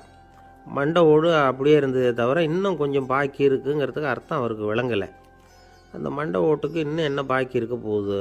இப்படியே ஒரு 10 நாள் போச்சு. அந்த வீட்டம்மாவுக்கு சந்தேகம் வந்துட்டுது. நம்ம வீட்டுக்காரர் நம்மளை தனியாக ஏன் தூங்க சொல்கிறார் அப்படிங்கிற சந்தேகம். உடனே பக்கத்து வீட்டு அம்மா கிட்ட விஷயத்தை சொல்லியிருக்கிறாங்க. அந்த அம்மா உடனே, நீ கவலைப்படாத, நான் கண்டுபிடிச்சி சொல்கிறேன்னு சொல்லிவிட்டாங்களாம். அன்றைக்கி ராத்திரியே ஜன்னல் வழியாக எட்டி பார்த்துருக்குறாங்க. இந்த ஆள் மண்டை ஓட்டை கையில் வச்சுக்கிட்டு அதை திருப்பி திருப்பி அப்படியும் அப்படியும் பார்த்துக்கிட்டு இருந்தது தெரிஞ்சுட்டுது. மறுநாள் காலையில் அவரோட மனைவியை பார்த்தாங்க. ஏம்மா, உன் வீட்டுக்காரருக்கு நீ முதல் மனைவியா 2வது மனைவியா அப்படின்னு கேட்டாங்க. எனக்கு தெரிஞ்ச வரைக்கும் நான் ஒருத்தி தான் அவருடைய மனைவின்னாங்க. அப்படி இல்லை, நீ அவருக்கு 2வது மனைவி. முதல் மனைவியின் மண்டை ஓடு தான் அவர் கையில் இருக்குப்போ, அதை தான் அவர் தினமும் ராத்திரியில் எடுத்து பார்த்துக்கிட்டு இருக்கிறாரு அப்படின்னு விட்டாங்க அந்த அடுத்த வீட்டம்மா. அப்படியா விஷயம்னு சொல்லிவிட்டு கணவன் வீட்டில் இல்லாத நேரமாக பார்த்து அந்த மண்டை ஓட்டை எடுத்து கொண்டாந்து ஒரு உரலில் போட்டு உலக்கையால் குத்தி நொறுக்க ஆரம்பிச்சுட்டுது அந்த அம்மா. வெளியே போயிருந்த அந்த ஆள் அப்போ தான் உள்ளே நுழைஞ்சார். மண்டை ஓடு உலக்கைக்கிட்ட குத்து வாங்கிட்டு இருக்கு. அது அனுபவிக்க வேண்டியது இன்னும் கொஞ்சம் பாக்கி இருக்குது அப்படிங்கிறதுக்கான அர்த்தம் எனக்கு இப்போ தான் புரிஞ்சுதுன்னாராம் அவர். இந்த கதையிலேருந்து நாம் இன்னொரு நீதியையும் புரிஞ்சுக்கணும். அதாவது நம்ம வீட்டை பற்றி நமக்கு தெரியாததெல்லாம் அடுத்த வீட்டுக்காரங்களுக்கு நல்லா தெரியும். ஒருத்தர் ரொம்ப கவலையோடு உட்காந்துருந்தார். எதை பற்றி சார் கவலைப்படுறீங்கன்னு கேட்டோம். எதிர்காலத்தை பற்றி கவலைப்படுறேன்னார். ஏன்னு கேட்டோம். என்ன பண்ணுறதுன்னே தெரியல சார், எதிர்காலம் ஒரே இருட்டாக இருக்குது, பாதையே புரியலன்னார். இன்றைக்கி நம்ம இளைஞர்கள் பல பேருக்கு எதிர்காலம் இருட்டாக தான் தெரியுது. அவங்கெல்லாம் இந்த கதையை கொஞ்சம் கேட்கணும். ஒரு மலை அடிவாரத்தில் ஒரு சின்ன கிராமம். அந்த மலை ரொம்ப உயரமானது. அடர்த்தியாக செடி கொடிகள் மரங்கள் அதில் மண்டி கிடக்குது. பகல் வேளையில் இருட்டாக தான் இருக்கும், அவ்வளோ அடர்த்தி. அந்த மலை உச்சியில் ஒரு கோவில். நாள் ராத்திரியே புறப்பட்டால் தான் காலையில் அந்த கோயிலுக்கு போய் சேர முடியும். கிராமத்து இளைஞன் ஒருத்தன் அந்த மலை உச்சிக்கு போக வேண்டியிருந்தது. கையில் ஒரு விளக்கை எடுத்துக்கிட்டு நாள் ராத்திரியே புறப்பட்டான். புறப்பட்டு போனவன் கிராமத்து எல்லையிலேயே நின்றுட்டான். ஏன் தெரியுமா? அவன் கையில் இருந்த விளக்கோட வெளிச்சம் 10 அடி தூரத்துக்கு தான் தெரியுது. அது வரைக்கும் தான் பாதை தெளிவாக இருக்குது. அதுக்கு அப்பாலெல்லாம் ஒரே இருட்டாக இருக்குது, பாதை புரியல. இவன் யோசனை பண்ணி பார்த்தான். மனசுக்குள்ள ஒரு சந்தேகம். 10 அடி தூரம் தானே வெளிச்சம் தெரியுது அப்படின்னா நாம் 10 அடி தூரம் தானே போக முடியும். அதுக்கும் அந்தாண்ட ஒரே இருட்டாக இருக்குதே, அதில் எப்படி நாம் நடந்து போகிறது? நாம் ரொம்ப தூரம் நடந்து போய் ஆகணுமே. அப்படிப்பட்ட நினப்பெல்லாம் அவனுக்கு வந்துட்டுது. இதுதான் அவன் மனசில் ஏற்பட்ட தயக்கம். இப்படி யோசிச்சுக்கிட்டே அந்த இளம் ஆசாமி புறப்பட்ட இடத்துலையே நின்றுக்கிட்டு இருக்கிறான். அந்த சமயத்தில் ஒரு வயசான பெரியவர் அந்த பக்கமாக வந்தார். அவர் கையில் இதை விட சின்னதாக ஒரு விளக்கு வச்சுருந்தார். அது எப்படின்னா அது ஒரு 5 அடி தூரத்துக்கு தான் வெளிச்சம் காட்டுது. அவ்வளவு சின்ன விளக்கு. அவரும் மலை உச்சிக்கு போகிறதுக்காக தான் வந்துக்கிட்டு இருக்கிறார். அவரை பார்த்து இவன் கேட்டான், என்ன பெரியவரே, இவ்வளவு சின்ன விளக்கை வச்சுக்கிட்டு அவ்வளவு தூரத்துக்கு எப்படி மலையேற போகிறீங்க அப்படின்னு கேட்டான். நீ ஏன் இப்படி தயங்கிட்டே நிற்கிறேன்னு கேட்டார் பெரியவர். என்கிட்ட இருக்கிற விளக்கு 10 அடி தூரத்துக்கு தான் பாதையை காட்டுதுன்னா. இப்போ பெரியவர் சொன்னார், தம்பி, உன் கையில் இருக்கிற விளக்கு கொடுக்குற வெளிச்சத்தை வச்சு நீ முதல்ல 10 அடி தூரம் முன்னாடி போ. 10வது அடியில் போய் நின்றுக்கிட்டு பாரு. மறுபடியும் ஒரு 10 அடி தூரத்துக்கு பாதை தெரியும். இப்படி உன் கையில் இருக்கிற விளக்கு தொடர்ந்து வெளிச்சம் காட்டிக்கிட்டே இருக்கும். நீ முன்னேற முன்னேற அந்த வெளிச்சமும் முன்னேறும். அதனால் எத்தனை கிலோமீட்டர் தூரம் வேணும்னாலும் நீ இந்த 10 அடி தூரம் வெளிச்சத்தை வச்சுக்கிட்டே நீ போயிடலாம், புறப்படு அப்படின்னார். இப்போ தான் அந்த பெரியவர் சொன்னது இளைஞனுக்கு பளிச்சுன்னு புரிஞ்சுதான். உடனே உற்சாகமாக புறப்பட்டான், உச்சிக்கு போய் சேர்ந்தான். இந்த கதையிலேருந்து நாம் புரிஞ்சிக்க வேண்டியது என்ன தெரியுமா? நீண்ட கால திட்டம் ஒன்று போடும் பொழுது நமக்கு முன்னாடி இருக்கிறத மறந்துட்டு மனசை போட்டு குழப்பிக்கக்கூடாது. உங்கள் கையில் என்ன இருக்கோ அதுலேயே உங்கள் எதிர்காலம் மறைஞ்சிருக்குது. கண் முன்னாடி தெரியறத வச்சு ஆரம்பிங்க, போக போக வழி தானாக புலப்படும் அப்படிங்கிறார் ஒரு பெரியவர். பெரிய பயணங்களையெல்லாம் இப்படி தான் நடத்த வேண்டியிருக்கும். ஒவ்வொரு அடியாக எடுத்து வச்சா ஓடி போய் சேர்ந்து விடலாம். மலைச்சி போய் நின்றுட்டா நின்றுக்கிட்டே இருக்க வேண்டியது தான். நம்ம ஆள்லாம் ரொம்ப மோசமான இருக்கிறாங்க. ஒருத்தன் அப்படி தான் நீண்ட தூர பிரயாணம் ஒன்று புறப்பட்டான். ரயில் போய்கிட்டே இருந்தது. கொஞ்சம் தூரம் போச்சு, பாதி வழியில் கையில் வச்சுருந்த டிக்கெட்டை காற்றுல விட்டுட்டான். ஐயோ, என் டிக்கெட்டு போயிட்டுதே அப்படின்னு கத்த ஆரம்பிச்சிட்டான். பக்கத்தில் இருந்த பெரியவர் அவனை பார்த்து பரிதாபப்பட்டு, கவலைப்படாத தம்பி, போனால் போகுது, வேறு டிக்கெட் வாங்கிக்கலாம் அப்படின்னு ஆறுதல் சொன்னார். அதுக்கு அவன் சொல்கிறான், சார், நான் அதுக்காக அழலை, அந்த டிக்கெட்டு கிடைச்சா தானே நான் எந்த ஊருக்கு போகணுங்கிறது எனக்கு தெரியும் அப்படிங்கிறான். ஒரு ஊரில் ஒரு ஆள் இருந்தான். அவனுக்கு ஒரே ஒரு மகள். அவளை நல்ல இடத்துல கட்டி கொடுக்கணும்னு ஆசைப்பட்டான். அதுக்காக மாப்பிள்ளை தேடிக்கிட்டு இருந்தான். அவன் கொஞ்சம் வசதியான ஆள், அதனால் நிறைய பேர் வந்தாங்க. இருந்தாலும் ஒரு நல்ல குணமுள்ள மாப்பிள்ளையாக இருக்கணும் அவன் எதிர்பார்த்தான். அப்படி இருக்கணும்னு தொடர்ந்து முயற்சி பண்ணான். கடைசியாக ஒரு 3 பேர் கிடைச்சாங்க. அந்த 3 பேரில் யாரை தேர்ந்தெடுக்கிறது, இதுதான் அவனுக்கு வந்த குழப்பம். இந்த நிலைமையில் ஒரு பெரியவரை தேடி போனான். அவர்கிட்ட தன்னுடைய பிரச்சனையை சொன்னான். அவர் கொஞ்சம் யோசனை பண்ணார். அதுக்கப்புறம் 3 பேரையும் கூப்பிட்டார். இதை பாருங்கப்பா, உங்கள் 3 பேருக்கும் 3 மாத கால அவகாசம் தர்றேன். நீங்கள் இப்போ போகலாம். 3 மாதம் கழித்து திரும்பி வரலாம். அப்படி வரும்பொழுது இந்த 3 மாத காலத்தில் நீங்கள் செஞ்ச நல்ல காரியம் ஏதாவது ஒன்று சொல்லணும். அதை வச்சு உங்களில் ஒருத்தரை நாங்கள் தேர்ந்தெடுத்துக்கிறோம் அப்படின்னு சொன்னாராம். 3 பேரும் சரின்னு சொல்லிவிட்டு திரும்பி போயிட்டாங்க. 3 மாதம் ஆச்சு. அதுக்கப்புறம் ஒரு நாள் திரும்பி வந்தாங்க. அவர் அவங்கள கூப்பிட்டு உட்கார வச்சார். அப்புறம் கேட்டார், இப்போ சொல்லுங்கள், இந்த 3 மாத காலத்தில் நீங்கள் செஞ்சுருக்கிற ஏதாவது ஒரு நல்ல காரியத்தை சொல்லுங்கள் அப்படின்னார். முதல்ல ஒருத்தன் எழுந்திரிச்சு நின்னான். ஐயா, எங்கள் அப்பா இறந்த பிறகு அவரோட கணக்கு வழக்குகளை எடுத்து பார்த்துக்கிட்டு இருந்தேன். அவர் ஒரு வியாபாரிகிட்ட 10,000 ரூபா கடன் வாங்கியிருக்கிறதாக எழுதியிருந்தார். அந்த வியாபாரியும் இப்போ உயிரோடு இல்லை. இருந்தாலும் அந்த வியாபாரியோட மகனை தேடி கண்டுபிடிச்சேன். கணக்கு புத்தகத்தை காட்டினேன். எங்கள் அப்பா உங்கள் அப்பா கிட்ட 10,000 ரூபா கடன் வாங்கியிருக்கிறதாக இதை எழுதியிருக்கிறார். அதனால் அதை திருப்பி கொடுக்கறதுக்காக வந்திருக்கிறேன். இந்தாங்க அந்த பணம் அப்படின்னு சொல்லி கொடுத்துட்டு வந்துட்டேன் அப்படின்னு நானும். இதை பெரியவர் கவனமாக கேட்டுக்கிட்டார். அதுக்கப்புறம் 2வது இளைஞன் எழுந்திரிச்சான். ஐயா, நான் போன மாதம் ஒரு நாள் ராத்திரி வேளையில் ஒரு காட்டுப்பாதை வழியாக எங்கள் ஊருக்கு போய்கிட்டு இருந்தேன். அந்த சமயத்தில் அந்த வழியாக வந்துக்கிட்டு இருந்த ஒரு வழிப்போக்கர்கிட்ட 4-5 திருடர்கள் வம்பு வளர்த்து அவர்கிட்ட இருந்த பொருளையெல்லாம் கொள்ளையடிச்சிக்கிட்டு இருந்தாங்க. நான் உடனே ஒரு குச்சியை எடுத்துகிட்டு ஓடினேன். அந்த திருடர்களை அடித்து விரட்டினேன். பொருளையெல்லாம் மீட்டு அந்த வழிப்போக்கர்கிட்ட ஒப்படைச்சேன். அவரை பத்திரமா அழைச்சிக்கிட்டு போய் அவர் வீட்டில் விட்டுட்டு வந்தேன் அப்படின்னு நானும். இதையும் பெரியவர் கவனமாக கேட்டுக்கிட்டார். அடுத்தபடியாக 3வது இளைஞன் எழுந்திரிச்சான். ஐயா, போன மாதம் ஒரு நாள் நான் ஒரு மலைப்பாதை வழியாக போய்கிட்டு இருந்தேன்.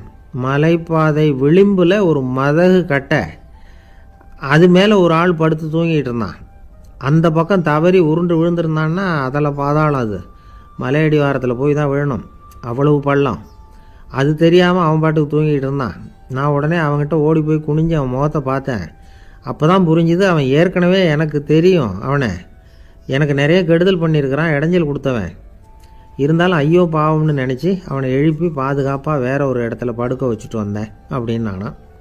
பெரியவர் இதையும் கேட்டுக்கிட்டார். அதுக்கப்புறம் அவங்க 3 பேரையும் பார்த்து நீங்கள் போகலாம், நாங்கள் யோசித்து முடிவு பண்ணி உங்களுக்கு சொல்லி அனுப்புகிறோம் அப்படின்னாராம். அந்த இளைஞர்கள் புறப்பட்டு போயிட்டாங்க. அதுக்கப்புறம் அந்த பெண்ணோட அப்பாவை பார்த்து சொன்னார், இந்த 3 பேருமே நல்ல பிள்ளைங்க தான், அதில் ஒன்றும் சந்தேகம் இல்லை. இருந்தாலும் இந்த 3 பேர் செஞ்ச செயல்களையும் ஒப்பிட்டு பார்க்க வேண்டியிருக்கு. முதல் இளைஞன் நேர்மைக்கு எடுத்துக்காட்டாக விளங்குறான். இந்த காலத்தில் இது மாதிரி இளைஞர்களை பார்க்குறது ரொம்ப கஷ்டம்தான். இருந்தாலும் அவன் கடமையை தான் செஞ்சான். 2வது இளைஞன் நல்ல வீரன், தைரியசாலி. ஒரு வீரன் எதை செய்யணுமோ அதைத்தான் இவன் செஞ்சான். இவன் ஒரு லட்சிய மனிதன். 3வது இளைஞன் தன்னுடைய பகைவனுக்கே உதவி செஞ்சுருக்கான். அவன் உயிரை காப்பாற்றியிருக்கிறான். பகைவனுக்கு அருள்வதுங்கிறது ஒரு சாதாரண மனுஷனால் செய்யக்கூடிய காரியம் இல்லை. பகையை மறக்கிறதும் பகைவனுக்கு அருள்வதும் தெய்வீக பண்புகள். அதனால் இவனையே உன்னுடைய மகளுக்கு ஏற்ற மாப்பிள்ளையாக தேர்ந்தெடுக்கலாம் அப்படின்னு சொன்னாங்களாம். ஒரு நல்ல நாளில் அவங்களுக்கு திருமணம் நல்ல விதமாக நடந்து முடிஞ்சுதான். இது சுவாமி சின்மயானந்தர் சொல்லியிருக்கிற ஒரு கதை. இதிலேருந்து நாம் புரிந்து கொள்ள வேண்டிய ஒரு கருத்து, நமக்கு கெடுதல் பண்ணவங்களுக்கும் நாம் நல்லது செய்யணும். ஆனால் நடைமுறையில் அப்படி நம்மளால் செய்ய முடியறதில்ல. அதுதான் சிக்கல். நம்மால் ஒருத்தங்கிட்ட கேட்டேன், ஏண்டா உன்னுடைய பகைவன் ஒருத்தன் அது மாதிரி ஒரு மலைப்பாதை மதகு கட்டையில் படுத்திருந்தா உடனே நீ என்ன நினைப்ப அப்படின்னு கேட்டோம். இது ஒரு அருமையான சந்தர்ப்பம்னு நினைப்பேன் அப்படின்னா. எதுக்குன்னு கேட்டோம். அவனை அந்த பக்கமாக உருட்டி கீழே தள்ளுறதுக்கு அப்படின்னா. ஒரு காடு, அங்கே புத்தர் அவர் பாட்டுக்கு நடந்து போய்கிட்டே இருக்கிறார். அவருக்கு பின்னாடி ஒரு குரங்கு, அதுவும் தொடர்ந்து வந்துக்கிட்டே இருக்குது. புத்தர் திரும்பி பார்த்தார். குரங்கு அப்படியே குதித்து உயர எழும்பி ஒரு கிளையில் போய் உக்காந்துது. ஏன் இப்படி பண்ணுறேன்னு கேட்டார் புத்தர். என்னை சாதாரணமாக நினைக்க வேணாம், நான் மகாமந்தி, என்னால் எல்லாம் முடியும், முடியாதுங்கிற வார்த்தையே என்னுடைய அகராதியில் கிடையாது, என்ன வேணும்னாலும் செய்வேன் அப்படின்னுது. அப்படின்னா ஒரு பந்தயம் வச்சுக்கலாமான்னார் இவர். ஓ வச்சுக்கலாமேன்னுது. வேற ஒன்றும் இல்லை, இப்போ நீ மேலே எழும்பி அந்த கிளையில் உட்காந்தது மாதிரி அங்கேருந்து தாவி என் உள்ளங்கையில் உட்காரணும், அவ்வளவுதான் அப்படின்னார். அப்படி உட்காந்துட்டா என்ன பரிசு அப்படின்னு கேட்டது அது. சொர்க்கத்தில் இருக்கிற மாமன்னன் மரகத சக்கரவர்த்தியை என்னோட இருக்கும்படியாக கூப்பிட்டுக்கிறேன். அந்த சமயத்தில் அவருடைய அரியணை அங்கே காலியாகிடும், நீ அதில் போய் உட்காந்துக்கலாம். பந்தயத்தில் தோத்துட்டா ஒரு கல்ப காலம் இந்த பூமியில் வாழ வேண்டியிருக்கும், அதுக்கு பிறகு தான் என்கிட்ட வர முடியும், என்ன சொல்கிற அப்படின்னார். குரங்குக்கு தாவறது ஒரு பெரிய காரியமா? இது எனக்கு ரொம்ப சாதாரண விஷயம், என்ன இப்போவே தாவட்டுமா அப்படின்னுது. சரின்னு சொல்லி உள்ளங்கையை நீட்டினார். அவருடைய கை தாமரை இலை அளவுக்கு அப்படியே விரிஞ்சுது. குரங்கு சௌகரியமாக உட்கார்றதுக்காக. குரங்கு தாவறதுக்கு தயாராச்சு. அதுக்கு முன்னாடி ஒரு சின்ன யோசனை. அதுக்கு இந்த கிளையிலேருந்து அந்த கைக்கு தாவறது எனக்கு ரொம்ப அற்பமான ஒரு வேலை, இது ரொம்ப சாதாரணம், என்னுடைய கௌரவத்துக்கு இது சரியாக இருக்காது. அதனால் நான் என்ன பண்ண போகிறேன்னா, இங்கேருந்து கிளையிலேருந்து அப்படியே உயர எழும்ப போகிறேன். எழும்பி மேல் உலகம் போய் அங்கே ஒரு சுற்றிவிட்டு அதுக்கப்புறம் அங்கேருந்து நேராக இந்த கையில் உட்கார போகிறேன் அப்படின்னு நினச்சிது. என்ன யோசிக்கிற அப்படின்னார் புத்தர். ஒன்றும் இல்லை, இந்த பாயிரம் பார் அப்படின்னு சொல்லி தாவி உயர போயிட்டுது. கொஞ்ச நேரத்தில் வான உலகத்துக்கே போய் சேர்ந்துட்டுது. அங்கே போய் பார்த்தா அங்கே ஒரு 5 பளிங்கு தூண்கள் இளம் சிவப்பு நிறத்தில் நின்றுக்கிட்டு இருக்குது. குரங்கு நினச்சிக்கிட்டது, புத்தர்கிட்ட போய் இந்த பளிங்கு தூண்களை பார்த்தோம்னு சொன்னால் அப்படியே திகைச்சு போயிடுவார், இந்த தூணில் ஏதாவது அடையாளம் செஞ்சுட்டு போகணும் அப்படின்னு அந்த இடத்துல மிதந்துக்கிட்டே நினச்சிது. உடனே ஒரு தூணில் எழுதிச்சு. என்ன எழுதிச்சுன்னா, ஒரு மகா ஞானி இங்கே வந்துட்டு போகிறார் அப்படின்னு எழுதிச்சு. எழுதிவிட்டு அப்படியே கீழே தாவி புத்தரோட உள்ளங்கையில் உட்காந்துது. எப்படி பார்த்தீங்களா என்னுடைய வேலை? வான உலகத்துக்கே போய் அங்கே இருக்கிற 5 பளிங்கு தூண்களை பார்த்துட்டு அதில் நான் வந்த விவரத்தை எழுதி வச்சுட்டு அதுக்கப்புறம் இங்கே வந்திருக்கிறேன் அப்படின்னுது ரொம்ப பெருமையாக. அப்படியா அப்படின்னார் புத்தர்.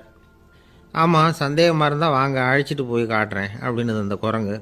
அதுக்கு தேவையில்லை, அப்படியே கொஞ்சம் கீழே குனிஞ்சு பார் தெரியும் அப்படின்னார் புத்தர். அங்கே பார்த்தா புத்தரோட உள்ளங்கை தெரிஞ்சுது. நல்லா உத்து பார்த்துது. அவரோட ஒரு விரலில் அது எழுதிய வாசகம் தெரிஞ்சுது. குரங்கு யோசனை பண்ணிச்சு, அப்படின்னா வானத்தில் நான் பார்த்தது புத்தரோட விரல்களா அப்படின்னு யோசிச்சுது. இதை புரிஞ்சுக்கிட்ட உடனே அந்த குரங்கோட கர்வம் அழிஞ்சு போச்சான். நம்ம மனசு தான் இந்த குரங்கு. மனம்ங்கிறதும் ஆணவங்கிறதும் ஒரு நாணயத்தின் 2 பக்கங்கள். மனம் உள்ளவரை ஆணவமும் இருக்கும். மனம் அழிஞ்சாதான் ஆணவம் அழியும். மனம் அழிய வேண்டும் அப்படின்னு பெரியவங்க சொல்கிறது இந்த அர்த்தத்தில் தான். நம்ம ஆளுங்க சவால் விடுறதெல்லாம் வேறு மாதிரி. ஒருத்தன் ஒரு வாய்க்காலை தாண்டுறேன்னு பந்தயம் கட்டி தாண்ட முடியாமல் வாய்க்காலில் விழுந்து காலை உடச்சிக்கிட்டு கட்டு போட்டுக்கிட்டு வந்தான். ஏன்டா அப்படின்னு கேட்டாங்க. நான் பந்தயம் கட்டின நேரம் சரியில்லை அப்படின்னா. எப்படிறான்னு கேட்டிருக்காங்க. வாய்க்காலில் தண்ணி இருக்கிற நேரமாக பார்த்து பந்தயம் கட்டியிருக்கணும் அப்படின்னானா. ஒரு அம்மா, அவங்களுக்கு 35 வயசு இருக்கும், குடும்பத்தில் எந்த கஷ்டமும் இல்லை, இருந்தாலும் காரணம் இல்லாமல் பிள்ளைங்க பேரில் கோவப்படுறது, எரிஞ்சு விடுறது அவங்க வழக்கம். பிள்ளைங்க அழும், உடனே அவங்க மனசும் சங்கடப்படும். இன்னொரு அம்மா, நல்ல வேலையில் இருக்கிறவங்க, வாரத்துக்கு ஒரு தடவையாவது தலைவலி வந்துடும். இவங்களுக்கெல்லாம் உடம்புல எந்த கோளாறும் இல்லை, மனசு மட்டும் சரியாக இருக்காது, தூக்க மாத்திரை கையில் வச்சுருப்பாங்க. 30-35 வயசுடைய பெண்களுக்கு சர்வசாதாரணமாக காணப்படுகிற மனக்கோளாறு இது. இதுக்கு பேர் மனவாட்டம், டிப்ரெஷன், மனமடிவு அப்படின்னு சொல்லலாம். இந்த நோய்க்கு அறிகுறி என்ன தெரியுமா? மனசில் வருத்தமான உணர்வு இருக்கும், அடிக்கடி அழலாம் போல தோணும். முன்னால் எல்லாம் எந்தெந்த செயலில் ஆர்வம் இருந்ததோ அதெல்லாம் குறைஞ்சிரும், அல்லது சுத்தமாகவே ஆர்வம் இல்லாமல் போயிடும். சில பெண்கள் இளம் வயசில் பக்கத்தில் இருக்கிறவங்க கிட்ட கலகலப்பாக பேசுவாங்க, வீட்டை அலங்கரிக்கிறதுல ஆர்வம் இருக்கும். இப்போ அதிலெல்லாம் ஆர்வம் இல்லாமல் போயிடும். எந்த வேலை செஞ்சாலும் சீக்கிரம் களைப்பு அடைஞ்சுடுறது மாதிரி ஆகிடும். நமக்கு யாருமே உதவியாக இல்லை, நம்ம எல்லாரும் கை விட்டுட்டாங்க போல் இருக்குதே அப்படிங்கிற உணர்வுலாம் உண்டாகும். தன்னைத்தானே குறை சொல்லிக்குவாங்க, நாம் தப்பு பண்ணிவிட்டோம் போல் இருக்குதே அப்படின்னு தோணும். குற்றம் பண்ணிட்டதா நினச்சி கஷ்டப்படுவாங்க. பசி இருக்காது, தூக்கத்தில் தொந்தரவு இருக்கும், அடிக்கடி செத்து போடலாங்கிற உணர்வு வரும், தற்கொலை பண்ணிக்கலாங்கிற எண்ணம் உண்டாகும். சில பேர் தற்கொலை முயற்சியில் கூட ஈடுபடுவாங்க. சில பேருக்கு பலவிதமான உடல் வலிகள் இருக்கும், பலவீனம் இருக்கும், சீக்கிரமாக களைப்படைஞ்சு போடுவாங்க. இதெல்லாம் மனவாட்ட நோய்க்கான தன்மைகள். இந்த மனவாட்டம், அதாவது டிப்ரெஷனை 2 வகையாக பிரிக்கலாமா. ஒன்று தானாக உண்டாக்கிக்கிறது, இன்னொன்று எதிர் விளைவை உண்டு பண்ணுகிற அல்லது நரம்பு சம்பந்தப்பட்ட டிப்ரெஷன். தானாக உண்டாக்கிக்கிற மனவாட்ட நோய் இருக்குது பாருங்கள், அதுக்கு ஏதாவது சூழ்நிலை காரணமாக இருக்கலாம், அல்லது இல்லாமலும் போகலாம். மூளையில் டொப்பாமைன் அல்லது செரட்டோனின் இதோட அளவு குறையும் பொழுது இந்த டிப்ரெஷன் உண்டாகுது. இதுக்கு ஓரளவு பிறவி காரணங்கள் கூட இருக்கலாம், குடும்பத்தில் வேறு சிலருக்கும் வரலாம். பாதிக்கப்பட்ட பெண்ணை பார்க்குறதுக்கு பலவீனமாக தெரியும், கடுமையான குற்ற உணர்வு இருக்கும், தனியாக இருக்கிறதுக்கு ஆசைப்படுவாங்க, நடு ராத்திரியில் எழுந்திரிச்சு உட்காந்து கஷ்டப்பட்டுக்கிட்டு இருப்பாங்க, கொடூரமான முறையில் தற்கொலை பண்ணிக்க முயற்சி பண்ணுவாங்க, தீ வச்சுக்கிறது, அமிலத்தை குடிக்கிறது, தூக்கில் தொங்குறது. இப்படி தானாக வரவழைச்சிக்கிற மனவாட்ட நோய் மறையக்கூடிய நோய். ஒரு தடவை வந்தால் 3லேருந்து 6 மாதம் வரைக்கும் நீடிக்கும். இடைப்பட்ட காலங்களில் நோயாளி இயல்பாக இருப்பார். எதிர் விளைவை உண்டு பண்ணுகிற அல்லது நரம்பு சம்பந்தப்பட்ட மனவாட்ட நோய் எப்படின்னா, கணவன் மனைவி, மாமியார் மருமகள், இப்படிப்பட்ட உறவு முறை பிரச்சனைகள், தோல்விகள், எரிச்சல்கள், ஆஃபீஸு பிரச்சனை, இப்படிப்பட்ட சூழ்நிலையால் உண்டாகிறது. எல்லாத்துக்கும் மருந்து இருக்குது, மார்க்கம் இருக்குது, கவலைப்பட வேண்டியதில்லை, தைரியமாக இருக்கணும். உளவியல் மருத்துவம் இதுக்கு ரொம்ப உபயோகமாக இருக்கும். சில பெண்களை பாருங்கள், அவங்க எதுக்கும் அலட்டிக்கிறது இல்லை. ஒரு அம்மா அப்படி தான் தன்னுடைய கணவனை அழைச்சிக்கிட்டு ஒரு மனநோய் மருத்துவர்கிட்ட வந்தாங்க. டாக்டர், எங்கள் வீட்டுக்காரர் திடீர்னு ஒரு மாதிரி ஆயிட்டார், வித்தியாசமாக நடந்துக்கிறார். எப்படின்னா, இவர் தன்னையே ஒரு ஒட்டடை பூச்சியாக நினச்சிக்கிட்டு இருக்கிறார். அப்படி நினச்சிக்கிட்டு தன்னுடைய தலையாலேயே வீட்டில் உள்ள ஒட்டடையெல்லாம் தொடச்சிக்கிட்டு இருக்கிறார் அப்படின்னாங்க. எவ்வளவு நாளாக அப்படி இருக்குதுன்னு கேட்டார் டாக்டர். 1 வாரமாக அப்படி இருக்குது அப்படின்னாங்க அந்த அம்மா. அப்படின்னா முன்னாடியே ஏன் அழைச்சிட்டு வரல அப்படின்னு கேட்டார் டாக்டர். வீடு பூரா சுத்தமாகட்டுமேனு பார்த்துக்கிட்டு இருந்தேன் டாக்டர் அப்படின்னாங்களாம் அந்த அம்மா. ஒரே ஒரு ஊரில் ஒரு பாதிரியார் இருந்தார். ரொம்ப நாள் சந்தோஷமாக வாழ்ந்தார். ஒரு நாள் அவர் மடத்து சமையல் அறையில் பாத்திரங்களை கழுவி துலக்கி சுத்தப்படுத்திக்கிட்டு இருந்தார். அந்த சமயத்தில் ஒரு தேவ தூதன் அவர் முன்னாடி நின்னான். இவர் நிமிர்ந்து பார்த்தார். ஆண்டவர் என்னை உங்ககிட்ட அனுப்பியிருக்கிறார், பரலோகத்தில் வாசம் செய்யறதுக்கு உங்களுக்கு நேரம் வந்துட்டுது அப்படின்னு அந்த ஆள். ஆண்டவருக்கு என்னோட ஞாபகம் வந்ததுக்கு நன்றி, ஆனாலும் இப்போ இங்கே நீயே பாரு எவ்வளவு பாண்டங்கள் பாக்கி இருக்குது, இவ்வளவையும் நான் சுத்தப்படுத்த வேண்டியிருக்கு. நான் நன்றி கெட்டவனாக இருக்க விரும்பலை. இந்த பணியை முடிக்கிற வரைக்கும் என்னுடைய பரலோக வாழ்வை தள்ளி வைக்க முடியுமா? நீ என்ன நினைக்கிற அப்படின்னு கேட்டார். தேவதூதன் தனக்கே உரிய விவேகத்தோட அன்போட பாதிரியாரை பார்த்தான்.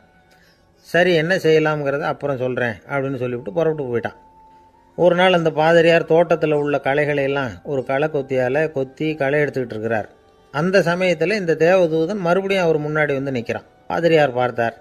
இதை பாரு, இந்த தோட்டம் பூராவும் எவ்வளவு களை மண்டி கிடக்கு, பரலோகம் கொஞ்ச காலம் எனக்காக பொறுத்திருக்கலாம்னு நீ நினைக்கிறியா அப்படின்னு கேட்டார்.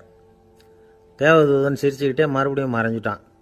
மறுபடியும் அவர் களை எடுக்கிறது, தானிய களஞ்சியத்துக்கு வர்ணம் பூசுறது, இப்படிப்பட்ட வேலைகளில் ஈடுபட்டிருக்கார். இன்னொரு நாள் ஒரு மருத்துவமனையில் நோயாளிகளை கவனிச்சிக்கிட்டு ரொம்ப தீவிரமாக இருக்கிறார் அந்த பாதிரியார்.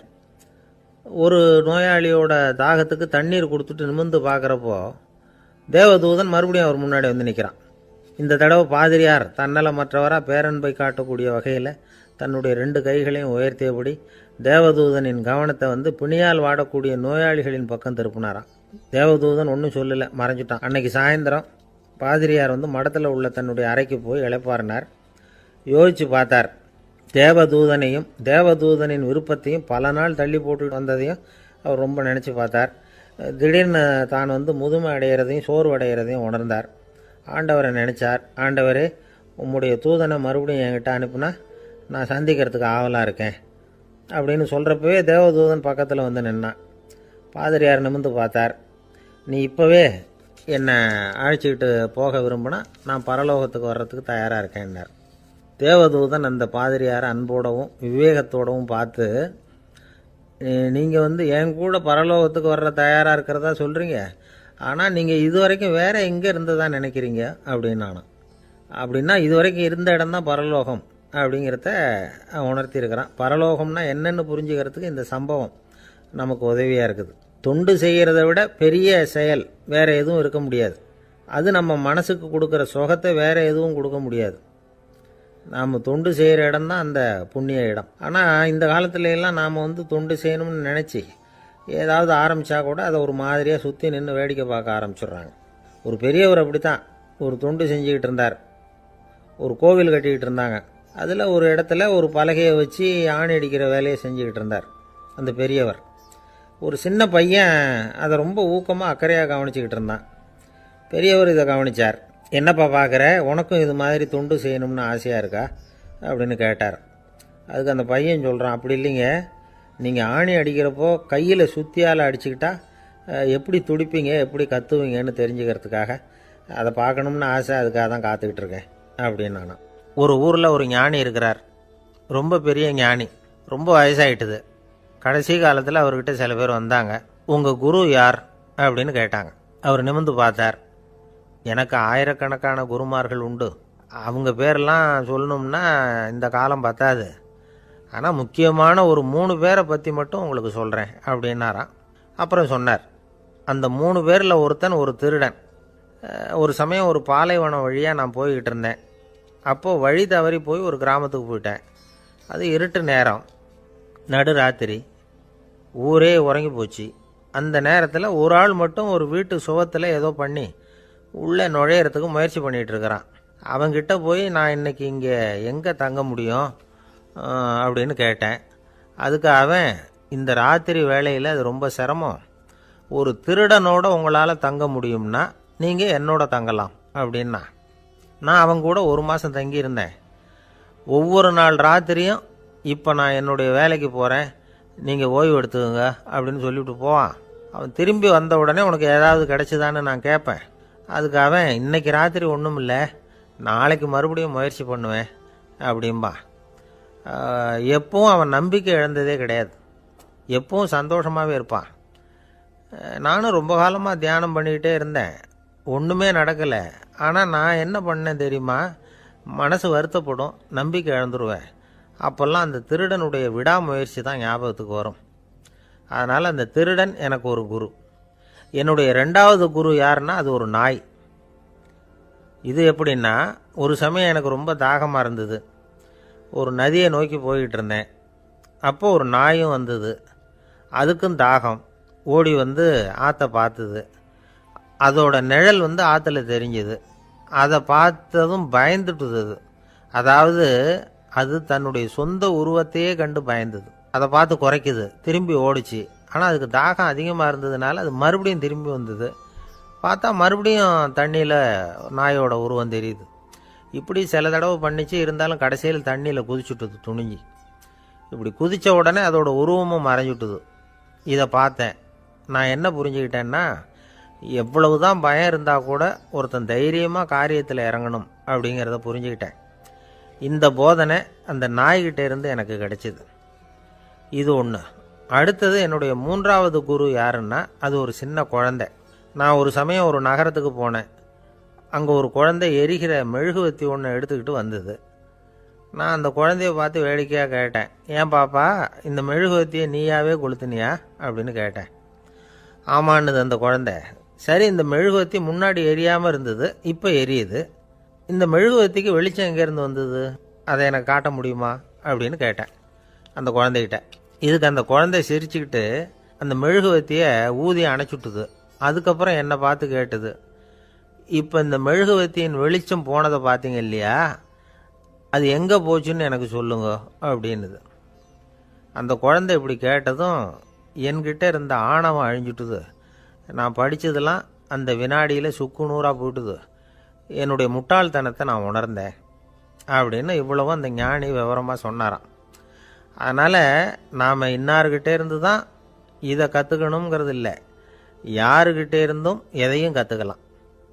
நம்மால் ஒருத்தன் ஒரு நாய் வளர்த்துக்கிட்டு இருந்தான். அந்த நாய்க்கு வால் கிடையாது. யாரோ ஏற்கனவே வெட்டி எடுத்துட்டாங்க.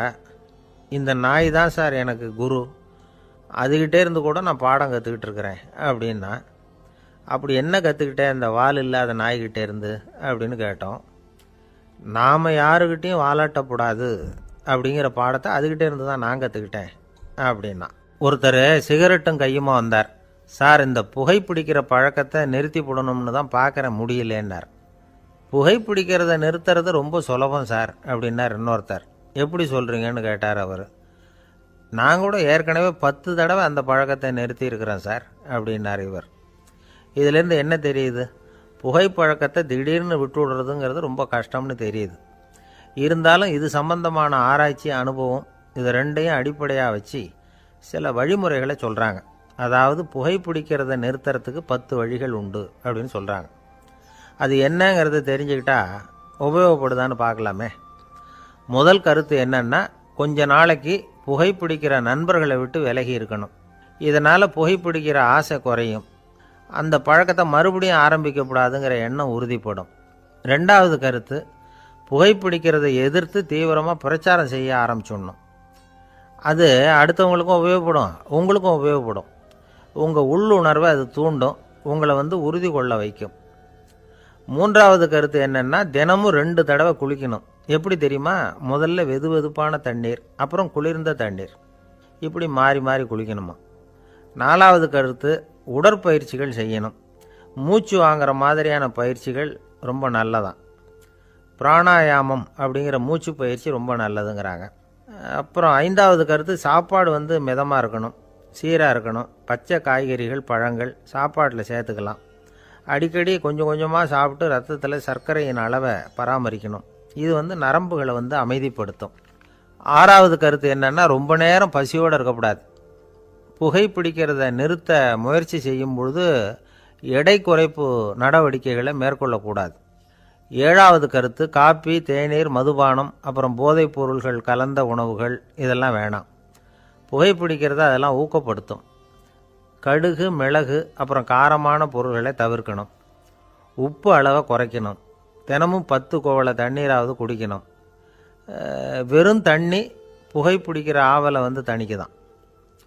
8வது கருத்து, கையில் சிகரெட்டு, புகையில ஏதாவது இருந்தால் உடனே தூக்கி எறிஞ்சிருங்க. அது கையில் இருக்கிற வரைக்கும் புகைப்பிடிக்கிற ஆசை வந்துக்கிட்டே இருக்கும்.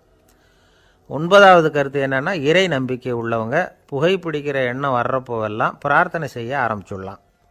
10வது கருத்து, உங்களுக்கு ரொம்பவும் வேண்டியவங்க யாரோ அவங்கக்கிட்ட எல்லாம் நீங்கள் புகைப்பிடிக்கிறத நிறுத்தி விட்டதா சொல்லிவிடுங்க.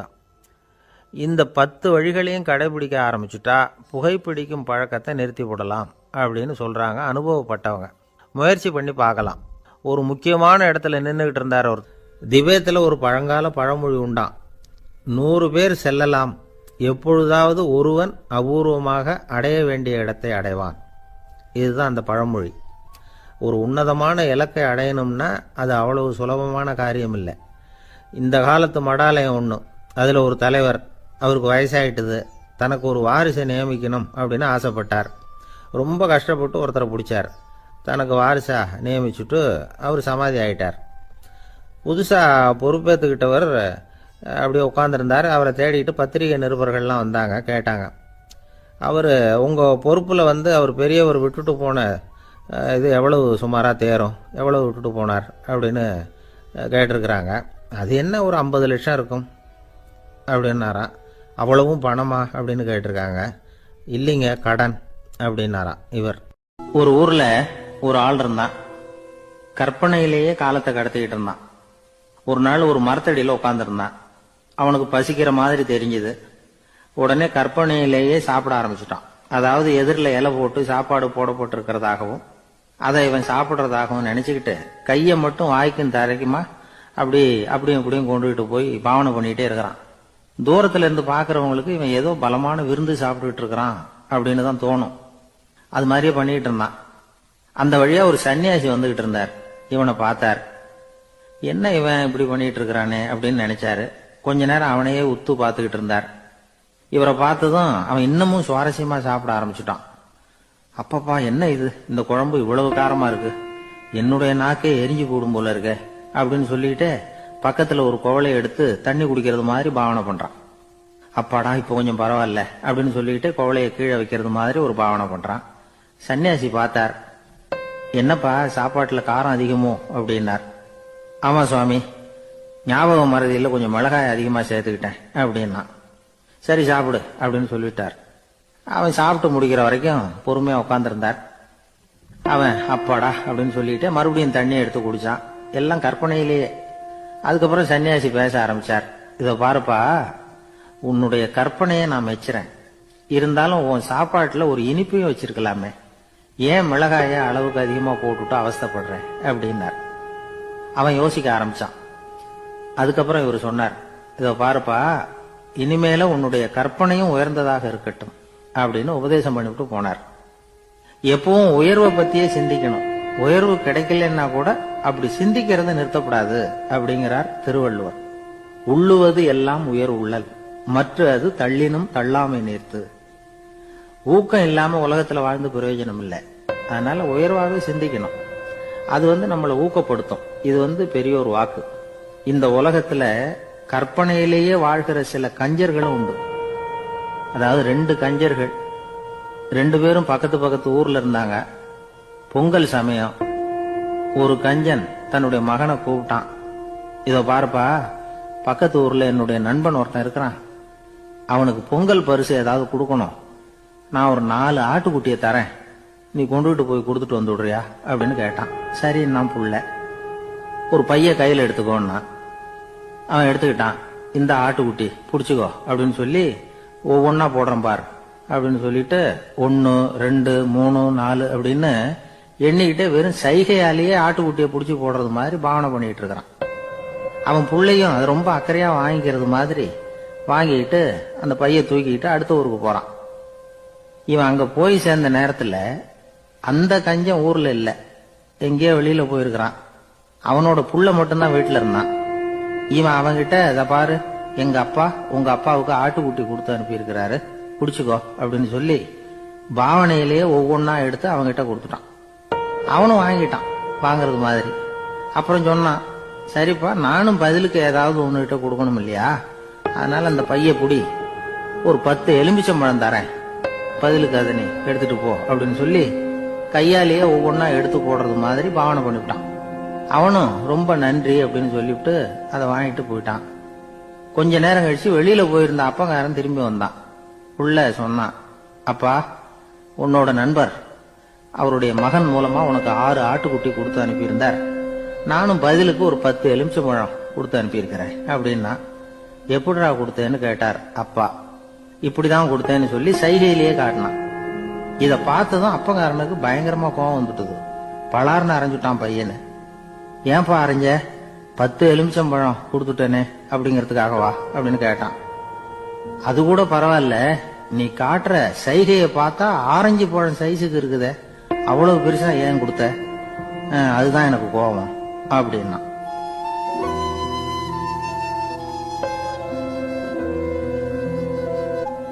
ஒரு ஊர்ல ஒரு சித்தர் இருந்தார், சூஃபி சித்தர். அவர் ஞானம் பெற்ற ஒரு சித்தர். ஒரு நாள் அந்த நாட்டு மன்னன் அவரை பார்க்கறதுக்காக வந்தான். என்ன வேணும் உனக்குன்னு கேட்டார். நான் கடவுளை பார்க்கணும், அதுக்கு நீங்க தான் உதவி பண்ணணும் அப்படின்னா அவன். சித்தர் கொஞ்சம் யோசனை பண்ணார். சரி போயிட்டு நாளைக்கு வாடினார். அதே மாதிரி மன்னன் போயிட்டு அடுத்த நாள் வந்தான். இங்க நீ என்னோட ஒரு வாரம் தங்கியிருக்க வேண்டியிருக்கும்னார். சரின்னா ஒரு பிச்சை பாத்திரத்தை தூக்கி கையில கொடுத்தார். அவனுக்கு ஒன்றும் புரியல, இருந்தாலும் வாங்கிட்டான். வாங்கிட்டு இதை என்ன செய்யணும் அப்படின்னு கேட்டான். இதை ஒன்றும் செய்ய வேணாம், இதை எடுத்துக்கிட்டு பக்கத்துல உள்ள கிராமங்களுக்கு போ, வீடு வீடா பிச்சை எடுத்துக்கிட்டு வா. அப்படி வந்த பிறகுதான் உனக்கு சாப்பாடும் ஓய்வும் கிடைக்கும். ஒரு வாரம் இப்படி செய், அதுக்கப்புறம் 8வது நாள் நாம கடவுளை பத்தி யோசிக்கலாம் அப்படின்னார். இப்படி ஒரு சொன்னதை கேட்டதும் அந்த அரசனுக்கு அதிர்ச்சி ஆயிட்டுது. ஒரு மாதிரி ஆயிட்டான். தன்னுடைய சொந்த நாட்டுல சொந்த குடிமக்கள் கிட்ட போய் பிச்சை எடுக்கிறதா அப்படின்னு யோசனை பண்ணி பார்த்தான். அதுக்கப்புறம் மெதுவா அவன் அந்த சித்தரை பார்த்தான். ஐயா, சொந்த நாட்டிலேயே பிச்சை எடுக்கிறதுன்னா எனக்கு ஒரு மாதிரியா இருக்கு, வெக்கமா இருக்கு. நான் வேணும்னா வெளி தேசத்துல எங்கேயாவது போய் பிச்சை எடுக்கவா அப்படின்னு கேட்டான். இதுக்கு அந்த சித்தர் ஒரு சம்மதிக்கல. இத பாரு, உன்னால பிச்சை எடுக்க முடியலன்னா பேசாம திரும்பி அரண்மனைக்கே போயிடு. அதுக்கப்புறம் கடவுளை பத்தி எல்லாம் பேசுறதுக்கு என்னை தேடிட்டு வரக்கூடாது அப்படின்னு விட்டார். மன்னன் தயங்கினான். இருந்தாலும் மனசை சரி பண்ணிட்டு சம்மதிச்சான். சரிங்க, ஒரு வாரம் இங்க தங்குறேன், நீங்க சொல்றது மாதிரி பக்கத்து கிராமங்களுக்கு போறேன், வீடு வீடா பிச்சை எடுக்கிறேன், வர்றேன் அப்படின்னா. ஒரு வாரம் தெரு தெருவா பிச்சை பாத்திரத்தோட அலைஞ்சான். சொந்த ஊர்ல சொந்த குடிமக்கள் கிட்ட பிச்சை எடுத்தான். 7 நாள் முடிஞ்சது. 8வது நாள் அந்த சித்தர் மன்னனை கூப்பிட்டார். இப்படி வாழ்னார். வந்தான். இனிமே நீ கடவுளை பத்தி என்கிட்ட கேட்கலாம்னார். இனிமே கேட்கறதுக்கு ஒண்ணுமே இல்ல சுவாமின்னா இவன். ஒரு வார காலம் பிச்சை எடுத்த பிறகுதான் கடவுளை காண முடியும் அப்படின்னு நான் கனவு கூட காணவில்லைன்னா. அப்படின்னா நீ பிச்சை எடுத்த காலத்துல அப்படி என்னதான் நடந்தது அப்படின்னு கேட்டார் அவரு. சுவாமி, ஒரு வார காலம் பிச்சை எடுத்ததுல என்னுடைய ஆணவம் அழிஞ்சுட்டுது. அது இப்ப இருக்கிற இடமே தெரியல. இப்ப அதை காணவே காணோம். பிச்சைக்காரனா இருந்தப்போ பெற்றதை மன்னனாக இருக்கும் போது பெற முடியாதுங்கிறத புரிஞ்சுக்கிட்டேன் அப்படின்னா மன்னன். அடக்கம் பிறந்தவுடன் தெய்வீக கதவுகள் திறந்து கொள்கின்றன அப்படிங்கிறார் ஓஷோ. நம்மால் ஒருத்தன் ஆணவம் அழியணுங்கிறதுக்காக ஒரு திருவோட்டை எடுத்துக்கிட்டு தெரு தெருவா பிச்சை எடுக்க ஆரம்பிச்சான். என்ன, தெய்வீக கதவுகள் திறந்துதா அப்படின்னு கேட்டார் ஒருத்தர். தெய்வீக கதவு திறக்கிறதுக்கு முன்னாடியே எங்க வீட்டு கதவு சாத்திக்கிட்டுதுன்னா. என்னடா சொல்றேன்னார். இனிமே வீட்டுக்குள்ளேயே வர வேணாம், இதையே தொழிலா வச்சுக்கோ அப்படின்னு எங்க வீட்டுல சொல்லிவிட்டாங்க சார் அப்படின்னா.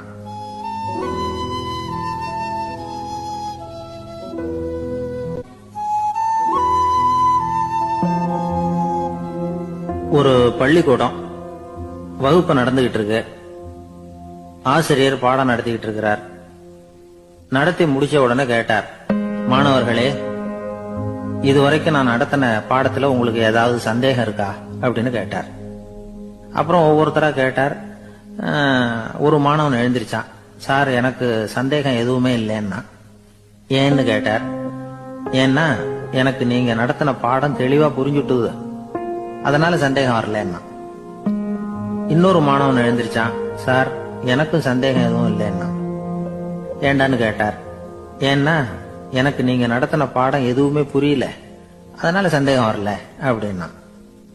இந்த இடத்துல நாம கொஞ்சம் சிந்திச்சு பார்க்கணும். இந்த உலகத்துல எல்லாம் புரிஞ்ச ஒருத்தனுக்கும் சந்தேகம் வராது, எதுவுமே புரியாத ஒருத்தனுக்கும் சந்தேகம் வராது. அறகுறையா புரிஞ்சுக்கிட்டவன் இருக்கான் பாருங்க, அவனுக்கு தான் அடிக்கடி சந்தேகம் வரும். ஆக மாணவர்களை இந்த 3 வகையா பிரிக்கலாம். அதே மாதிரி தான் மனிதர்களையும் 3 வகையா பிரிக்கிறாங்க ஆன்மீகவாதிகள். ஒரு ஆன்மீக பெரியவர் என்ன சொல்றார் தெரியுமா? இந்த உலகத்துல 3 வகையான மனிதர்கள் இருக்கிறாங்களாம். முதல் வகை எப்படி தெரியுமா?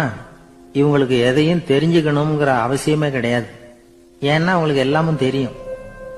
இவங்க ஞானத்தின் முழு வடிவா இருக்கிற காரணத்தினால அவங்களுக்கு எந்த சந்தேகமும் இல்லை, எந்த கேள்விகளும் கிடையாது. இந்த நிலையில இருக்கிறவன் கிருஷ்ணன். எல்லாத்துக்கும் விட தெரிஞ்சுக்கிட்ட நிலையில அவன் விடையாக மாறிவிட்டான் அப்படின்னு சொல்லுவாங்க. 2வது நிலையில இருக்கிறவன் அர்ஜுனன். இவனுக்கு எப்ப பார்த்தாலும் கேள்விதான், சந்தேகம்தான். பதில் சொல்ல சொல்ல அவனுக்கு இருக்கிற சந்தேகமும் அதிகமாகிட்டே இருக்கும், குறையவே குறையாது. அர்ஜுனன் மாதிரி உள்ளவங்க எப்பவும் கேள்வி கேட்டுக்கிட்டே இருப்பாங்க. ஒரு கேள்விக்கு விட கிடைச்சுட்டுன்னு வைங்க, உடனே இன்னொரு கேள்வி அவங்க கிட்ட இருந்து வரும். கிருஷ்ணனுடைய நிலை எப்படின்னா அது கேள்விகளே அற்ற ஒரு நிலை. அர்ஜுனனுடைய நிலை எப்படின்னா அது கேள்விகளை தவிர வேறு எதுவும் அற்ற ஒரு நிலை.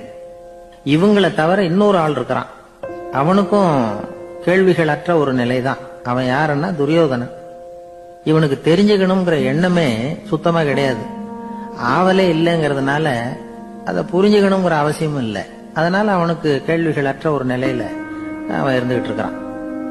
எல்லா பதிலும் தெரிந்து கொண்ட நிலையில கிருஷ்ணனும் கேள்விகள் அற்ற நிலையில இருக்கிறான். தெரிஞ்சுக்கணுங்கிற ஆவலே இல்லாத துரியோதனனும் கேள்விகள் அற்ற நிலையிலேயே இருக்கிறான். இப்படியும் இல்லாம அப்படியும் இல்லாம ரெண்டும் கெட்ட நிலையில இருக்கிறானே, அவன் தான் அர்ஜுனன். அதனால பெரியவங்கள்லாம் என்ன சொல்றாங்கன்னா, இந்த உலகத்துல அர்ஜுனன்களா இருக்கிறவங்க ஒண்ணு துரியோதனனா மாறிடணும், இல்லைன்னா கிருஷ்ணனா மாறிடணும். இதை தவிர வேற வாய்ப்பு இல்லை. துரியோதனன் மாதிரி உள்ளது விலங்கு நிலை, கிருஷ்ணன் மாதிரி உள்ளது தெய்வ நிலை. அர்ஜுனன் விலங்காவும் ஆக முடியல, தெய்வமாவும் ஆக முடியல. இப்படி ரெண்டும் கெட்டானா இருக்கிற வரைக்கும் இந்த கேள்விகளும் பிரச்சனைகளும் இருந்துகிட்டே தான் இருக்கும். இதுதான் பெரியவர்கள் சொல்லுகிற அனுபவ உண்மை. ஒரு ஆசிரியர்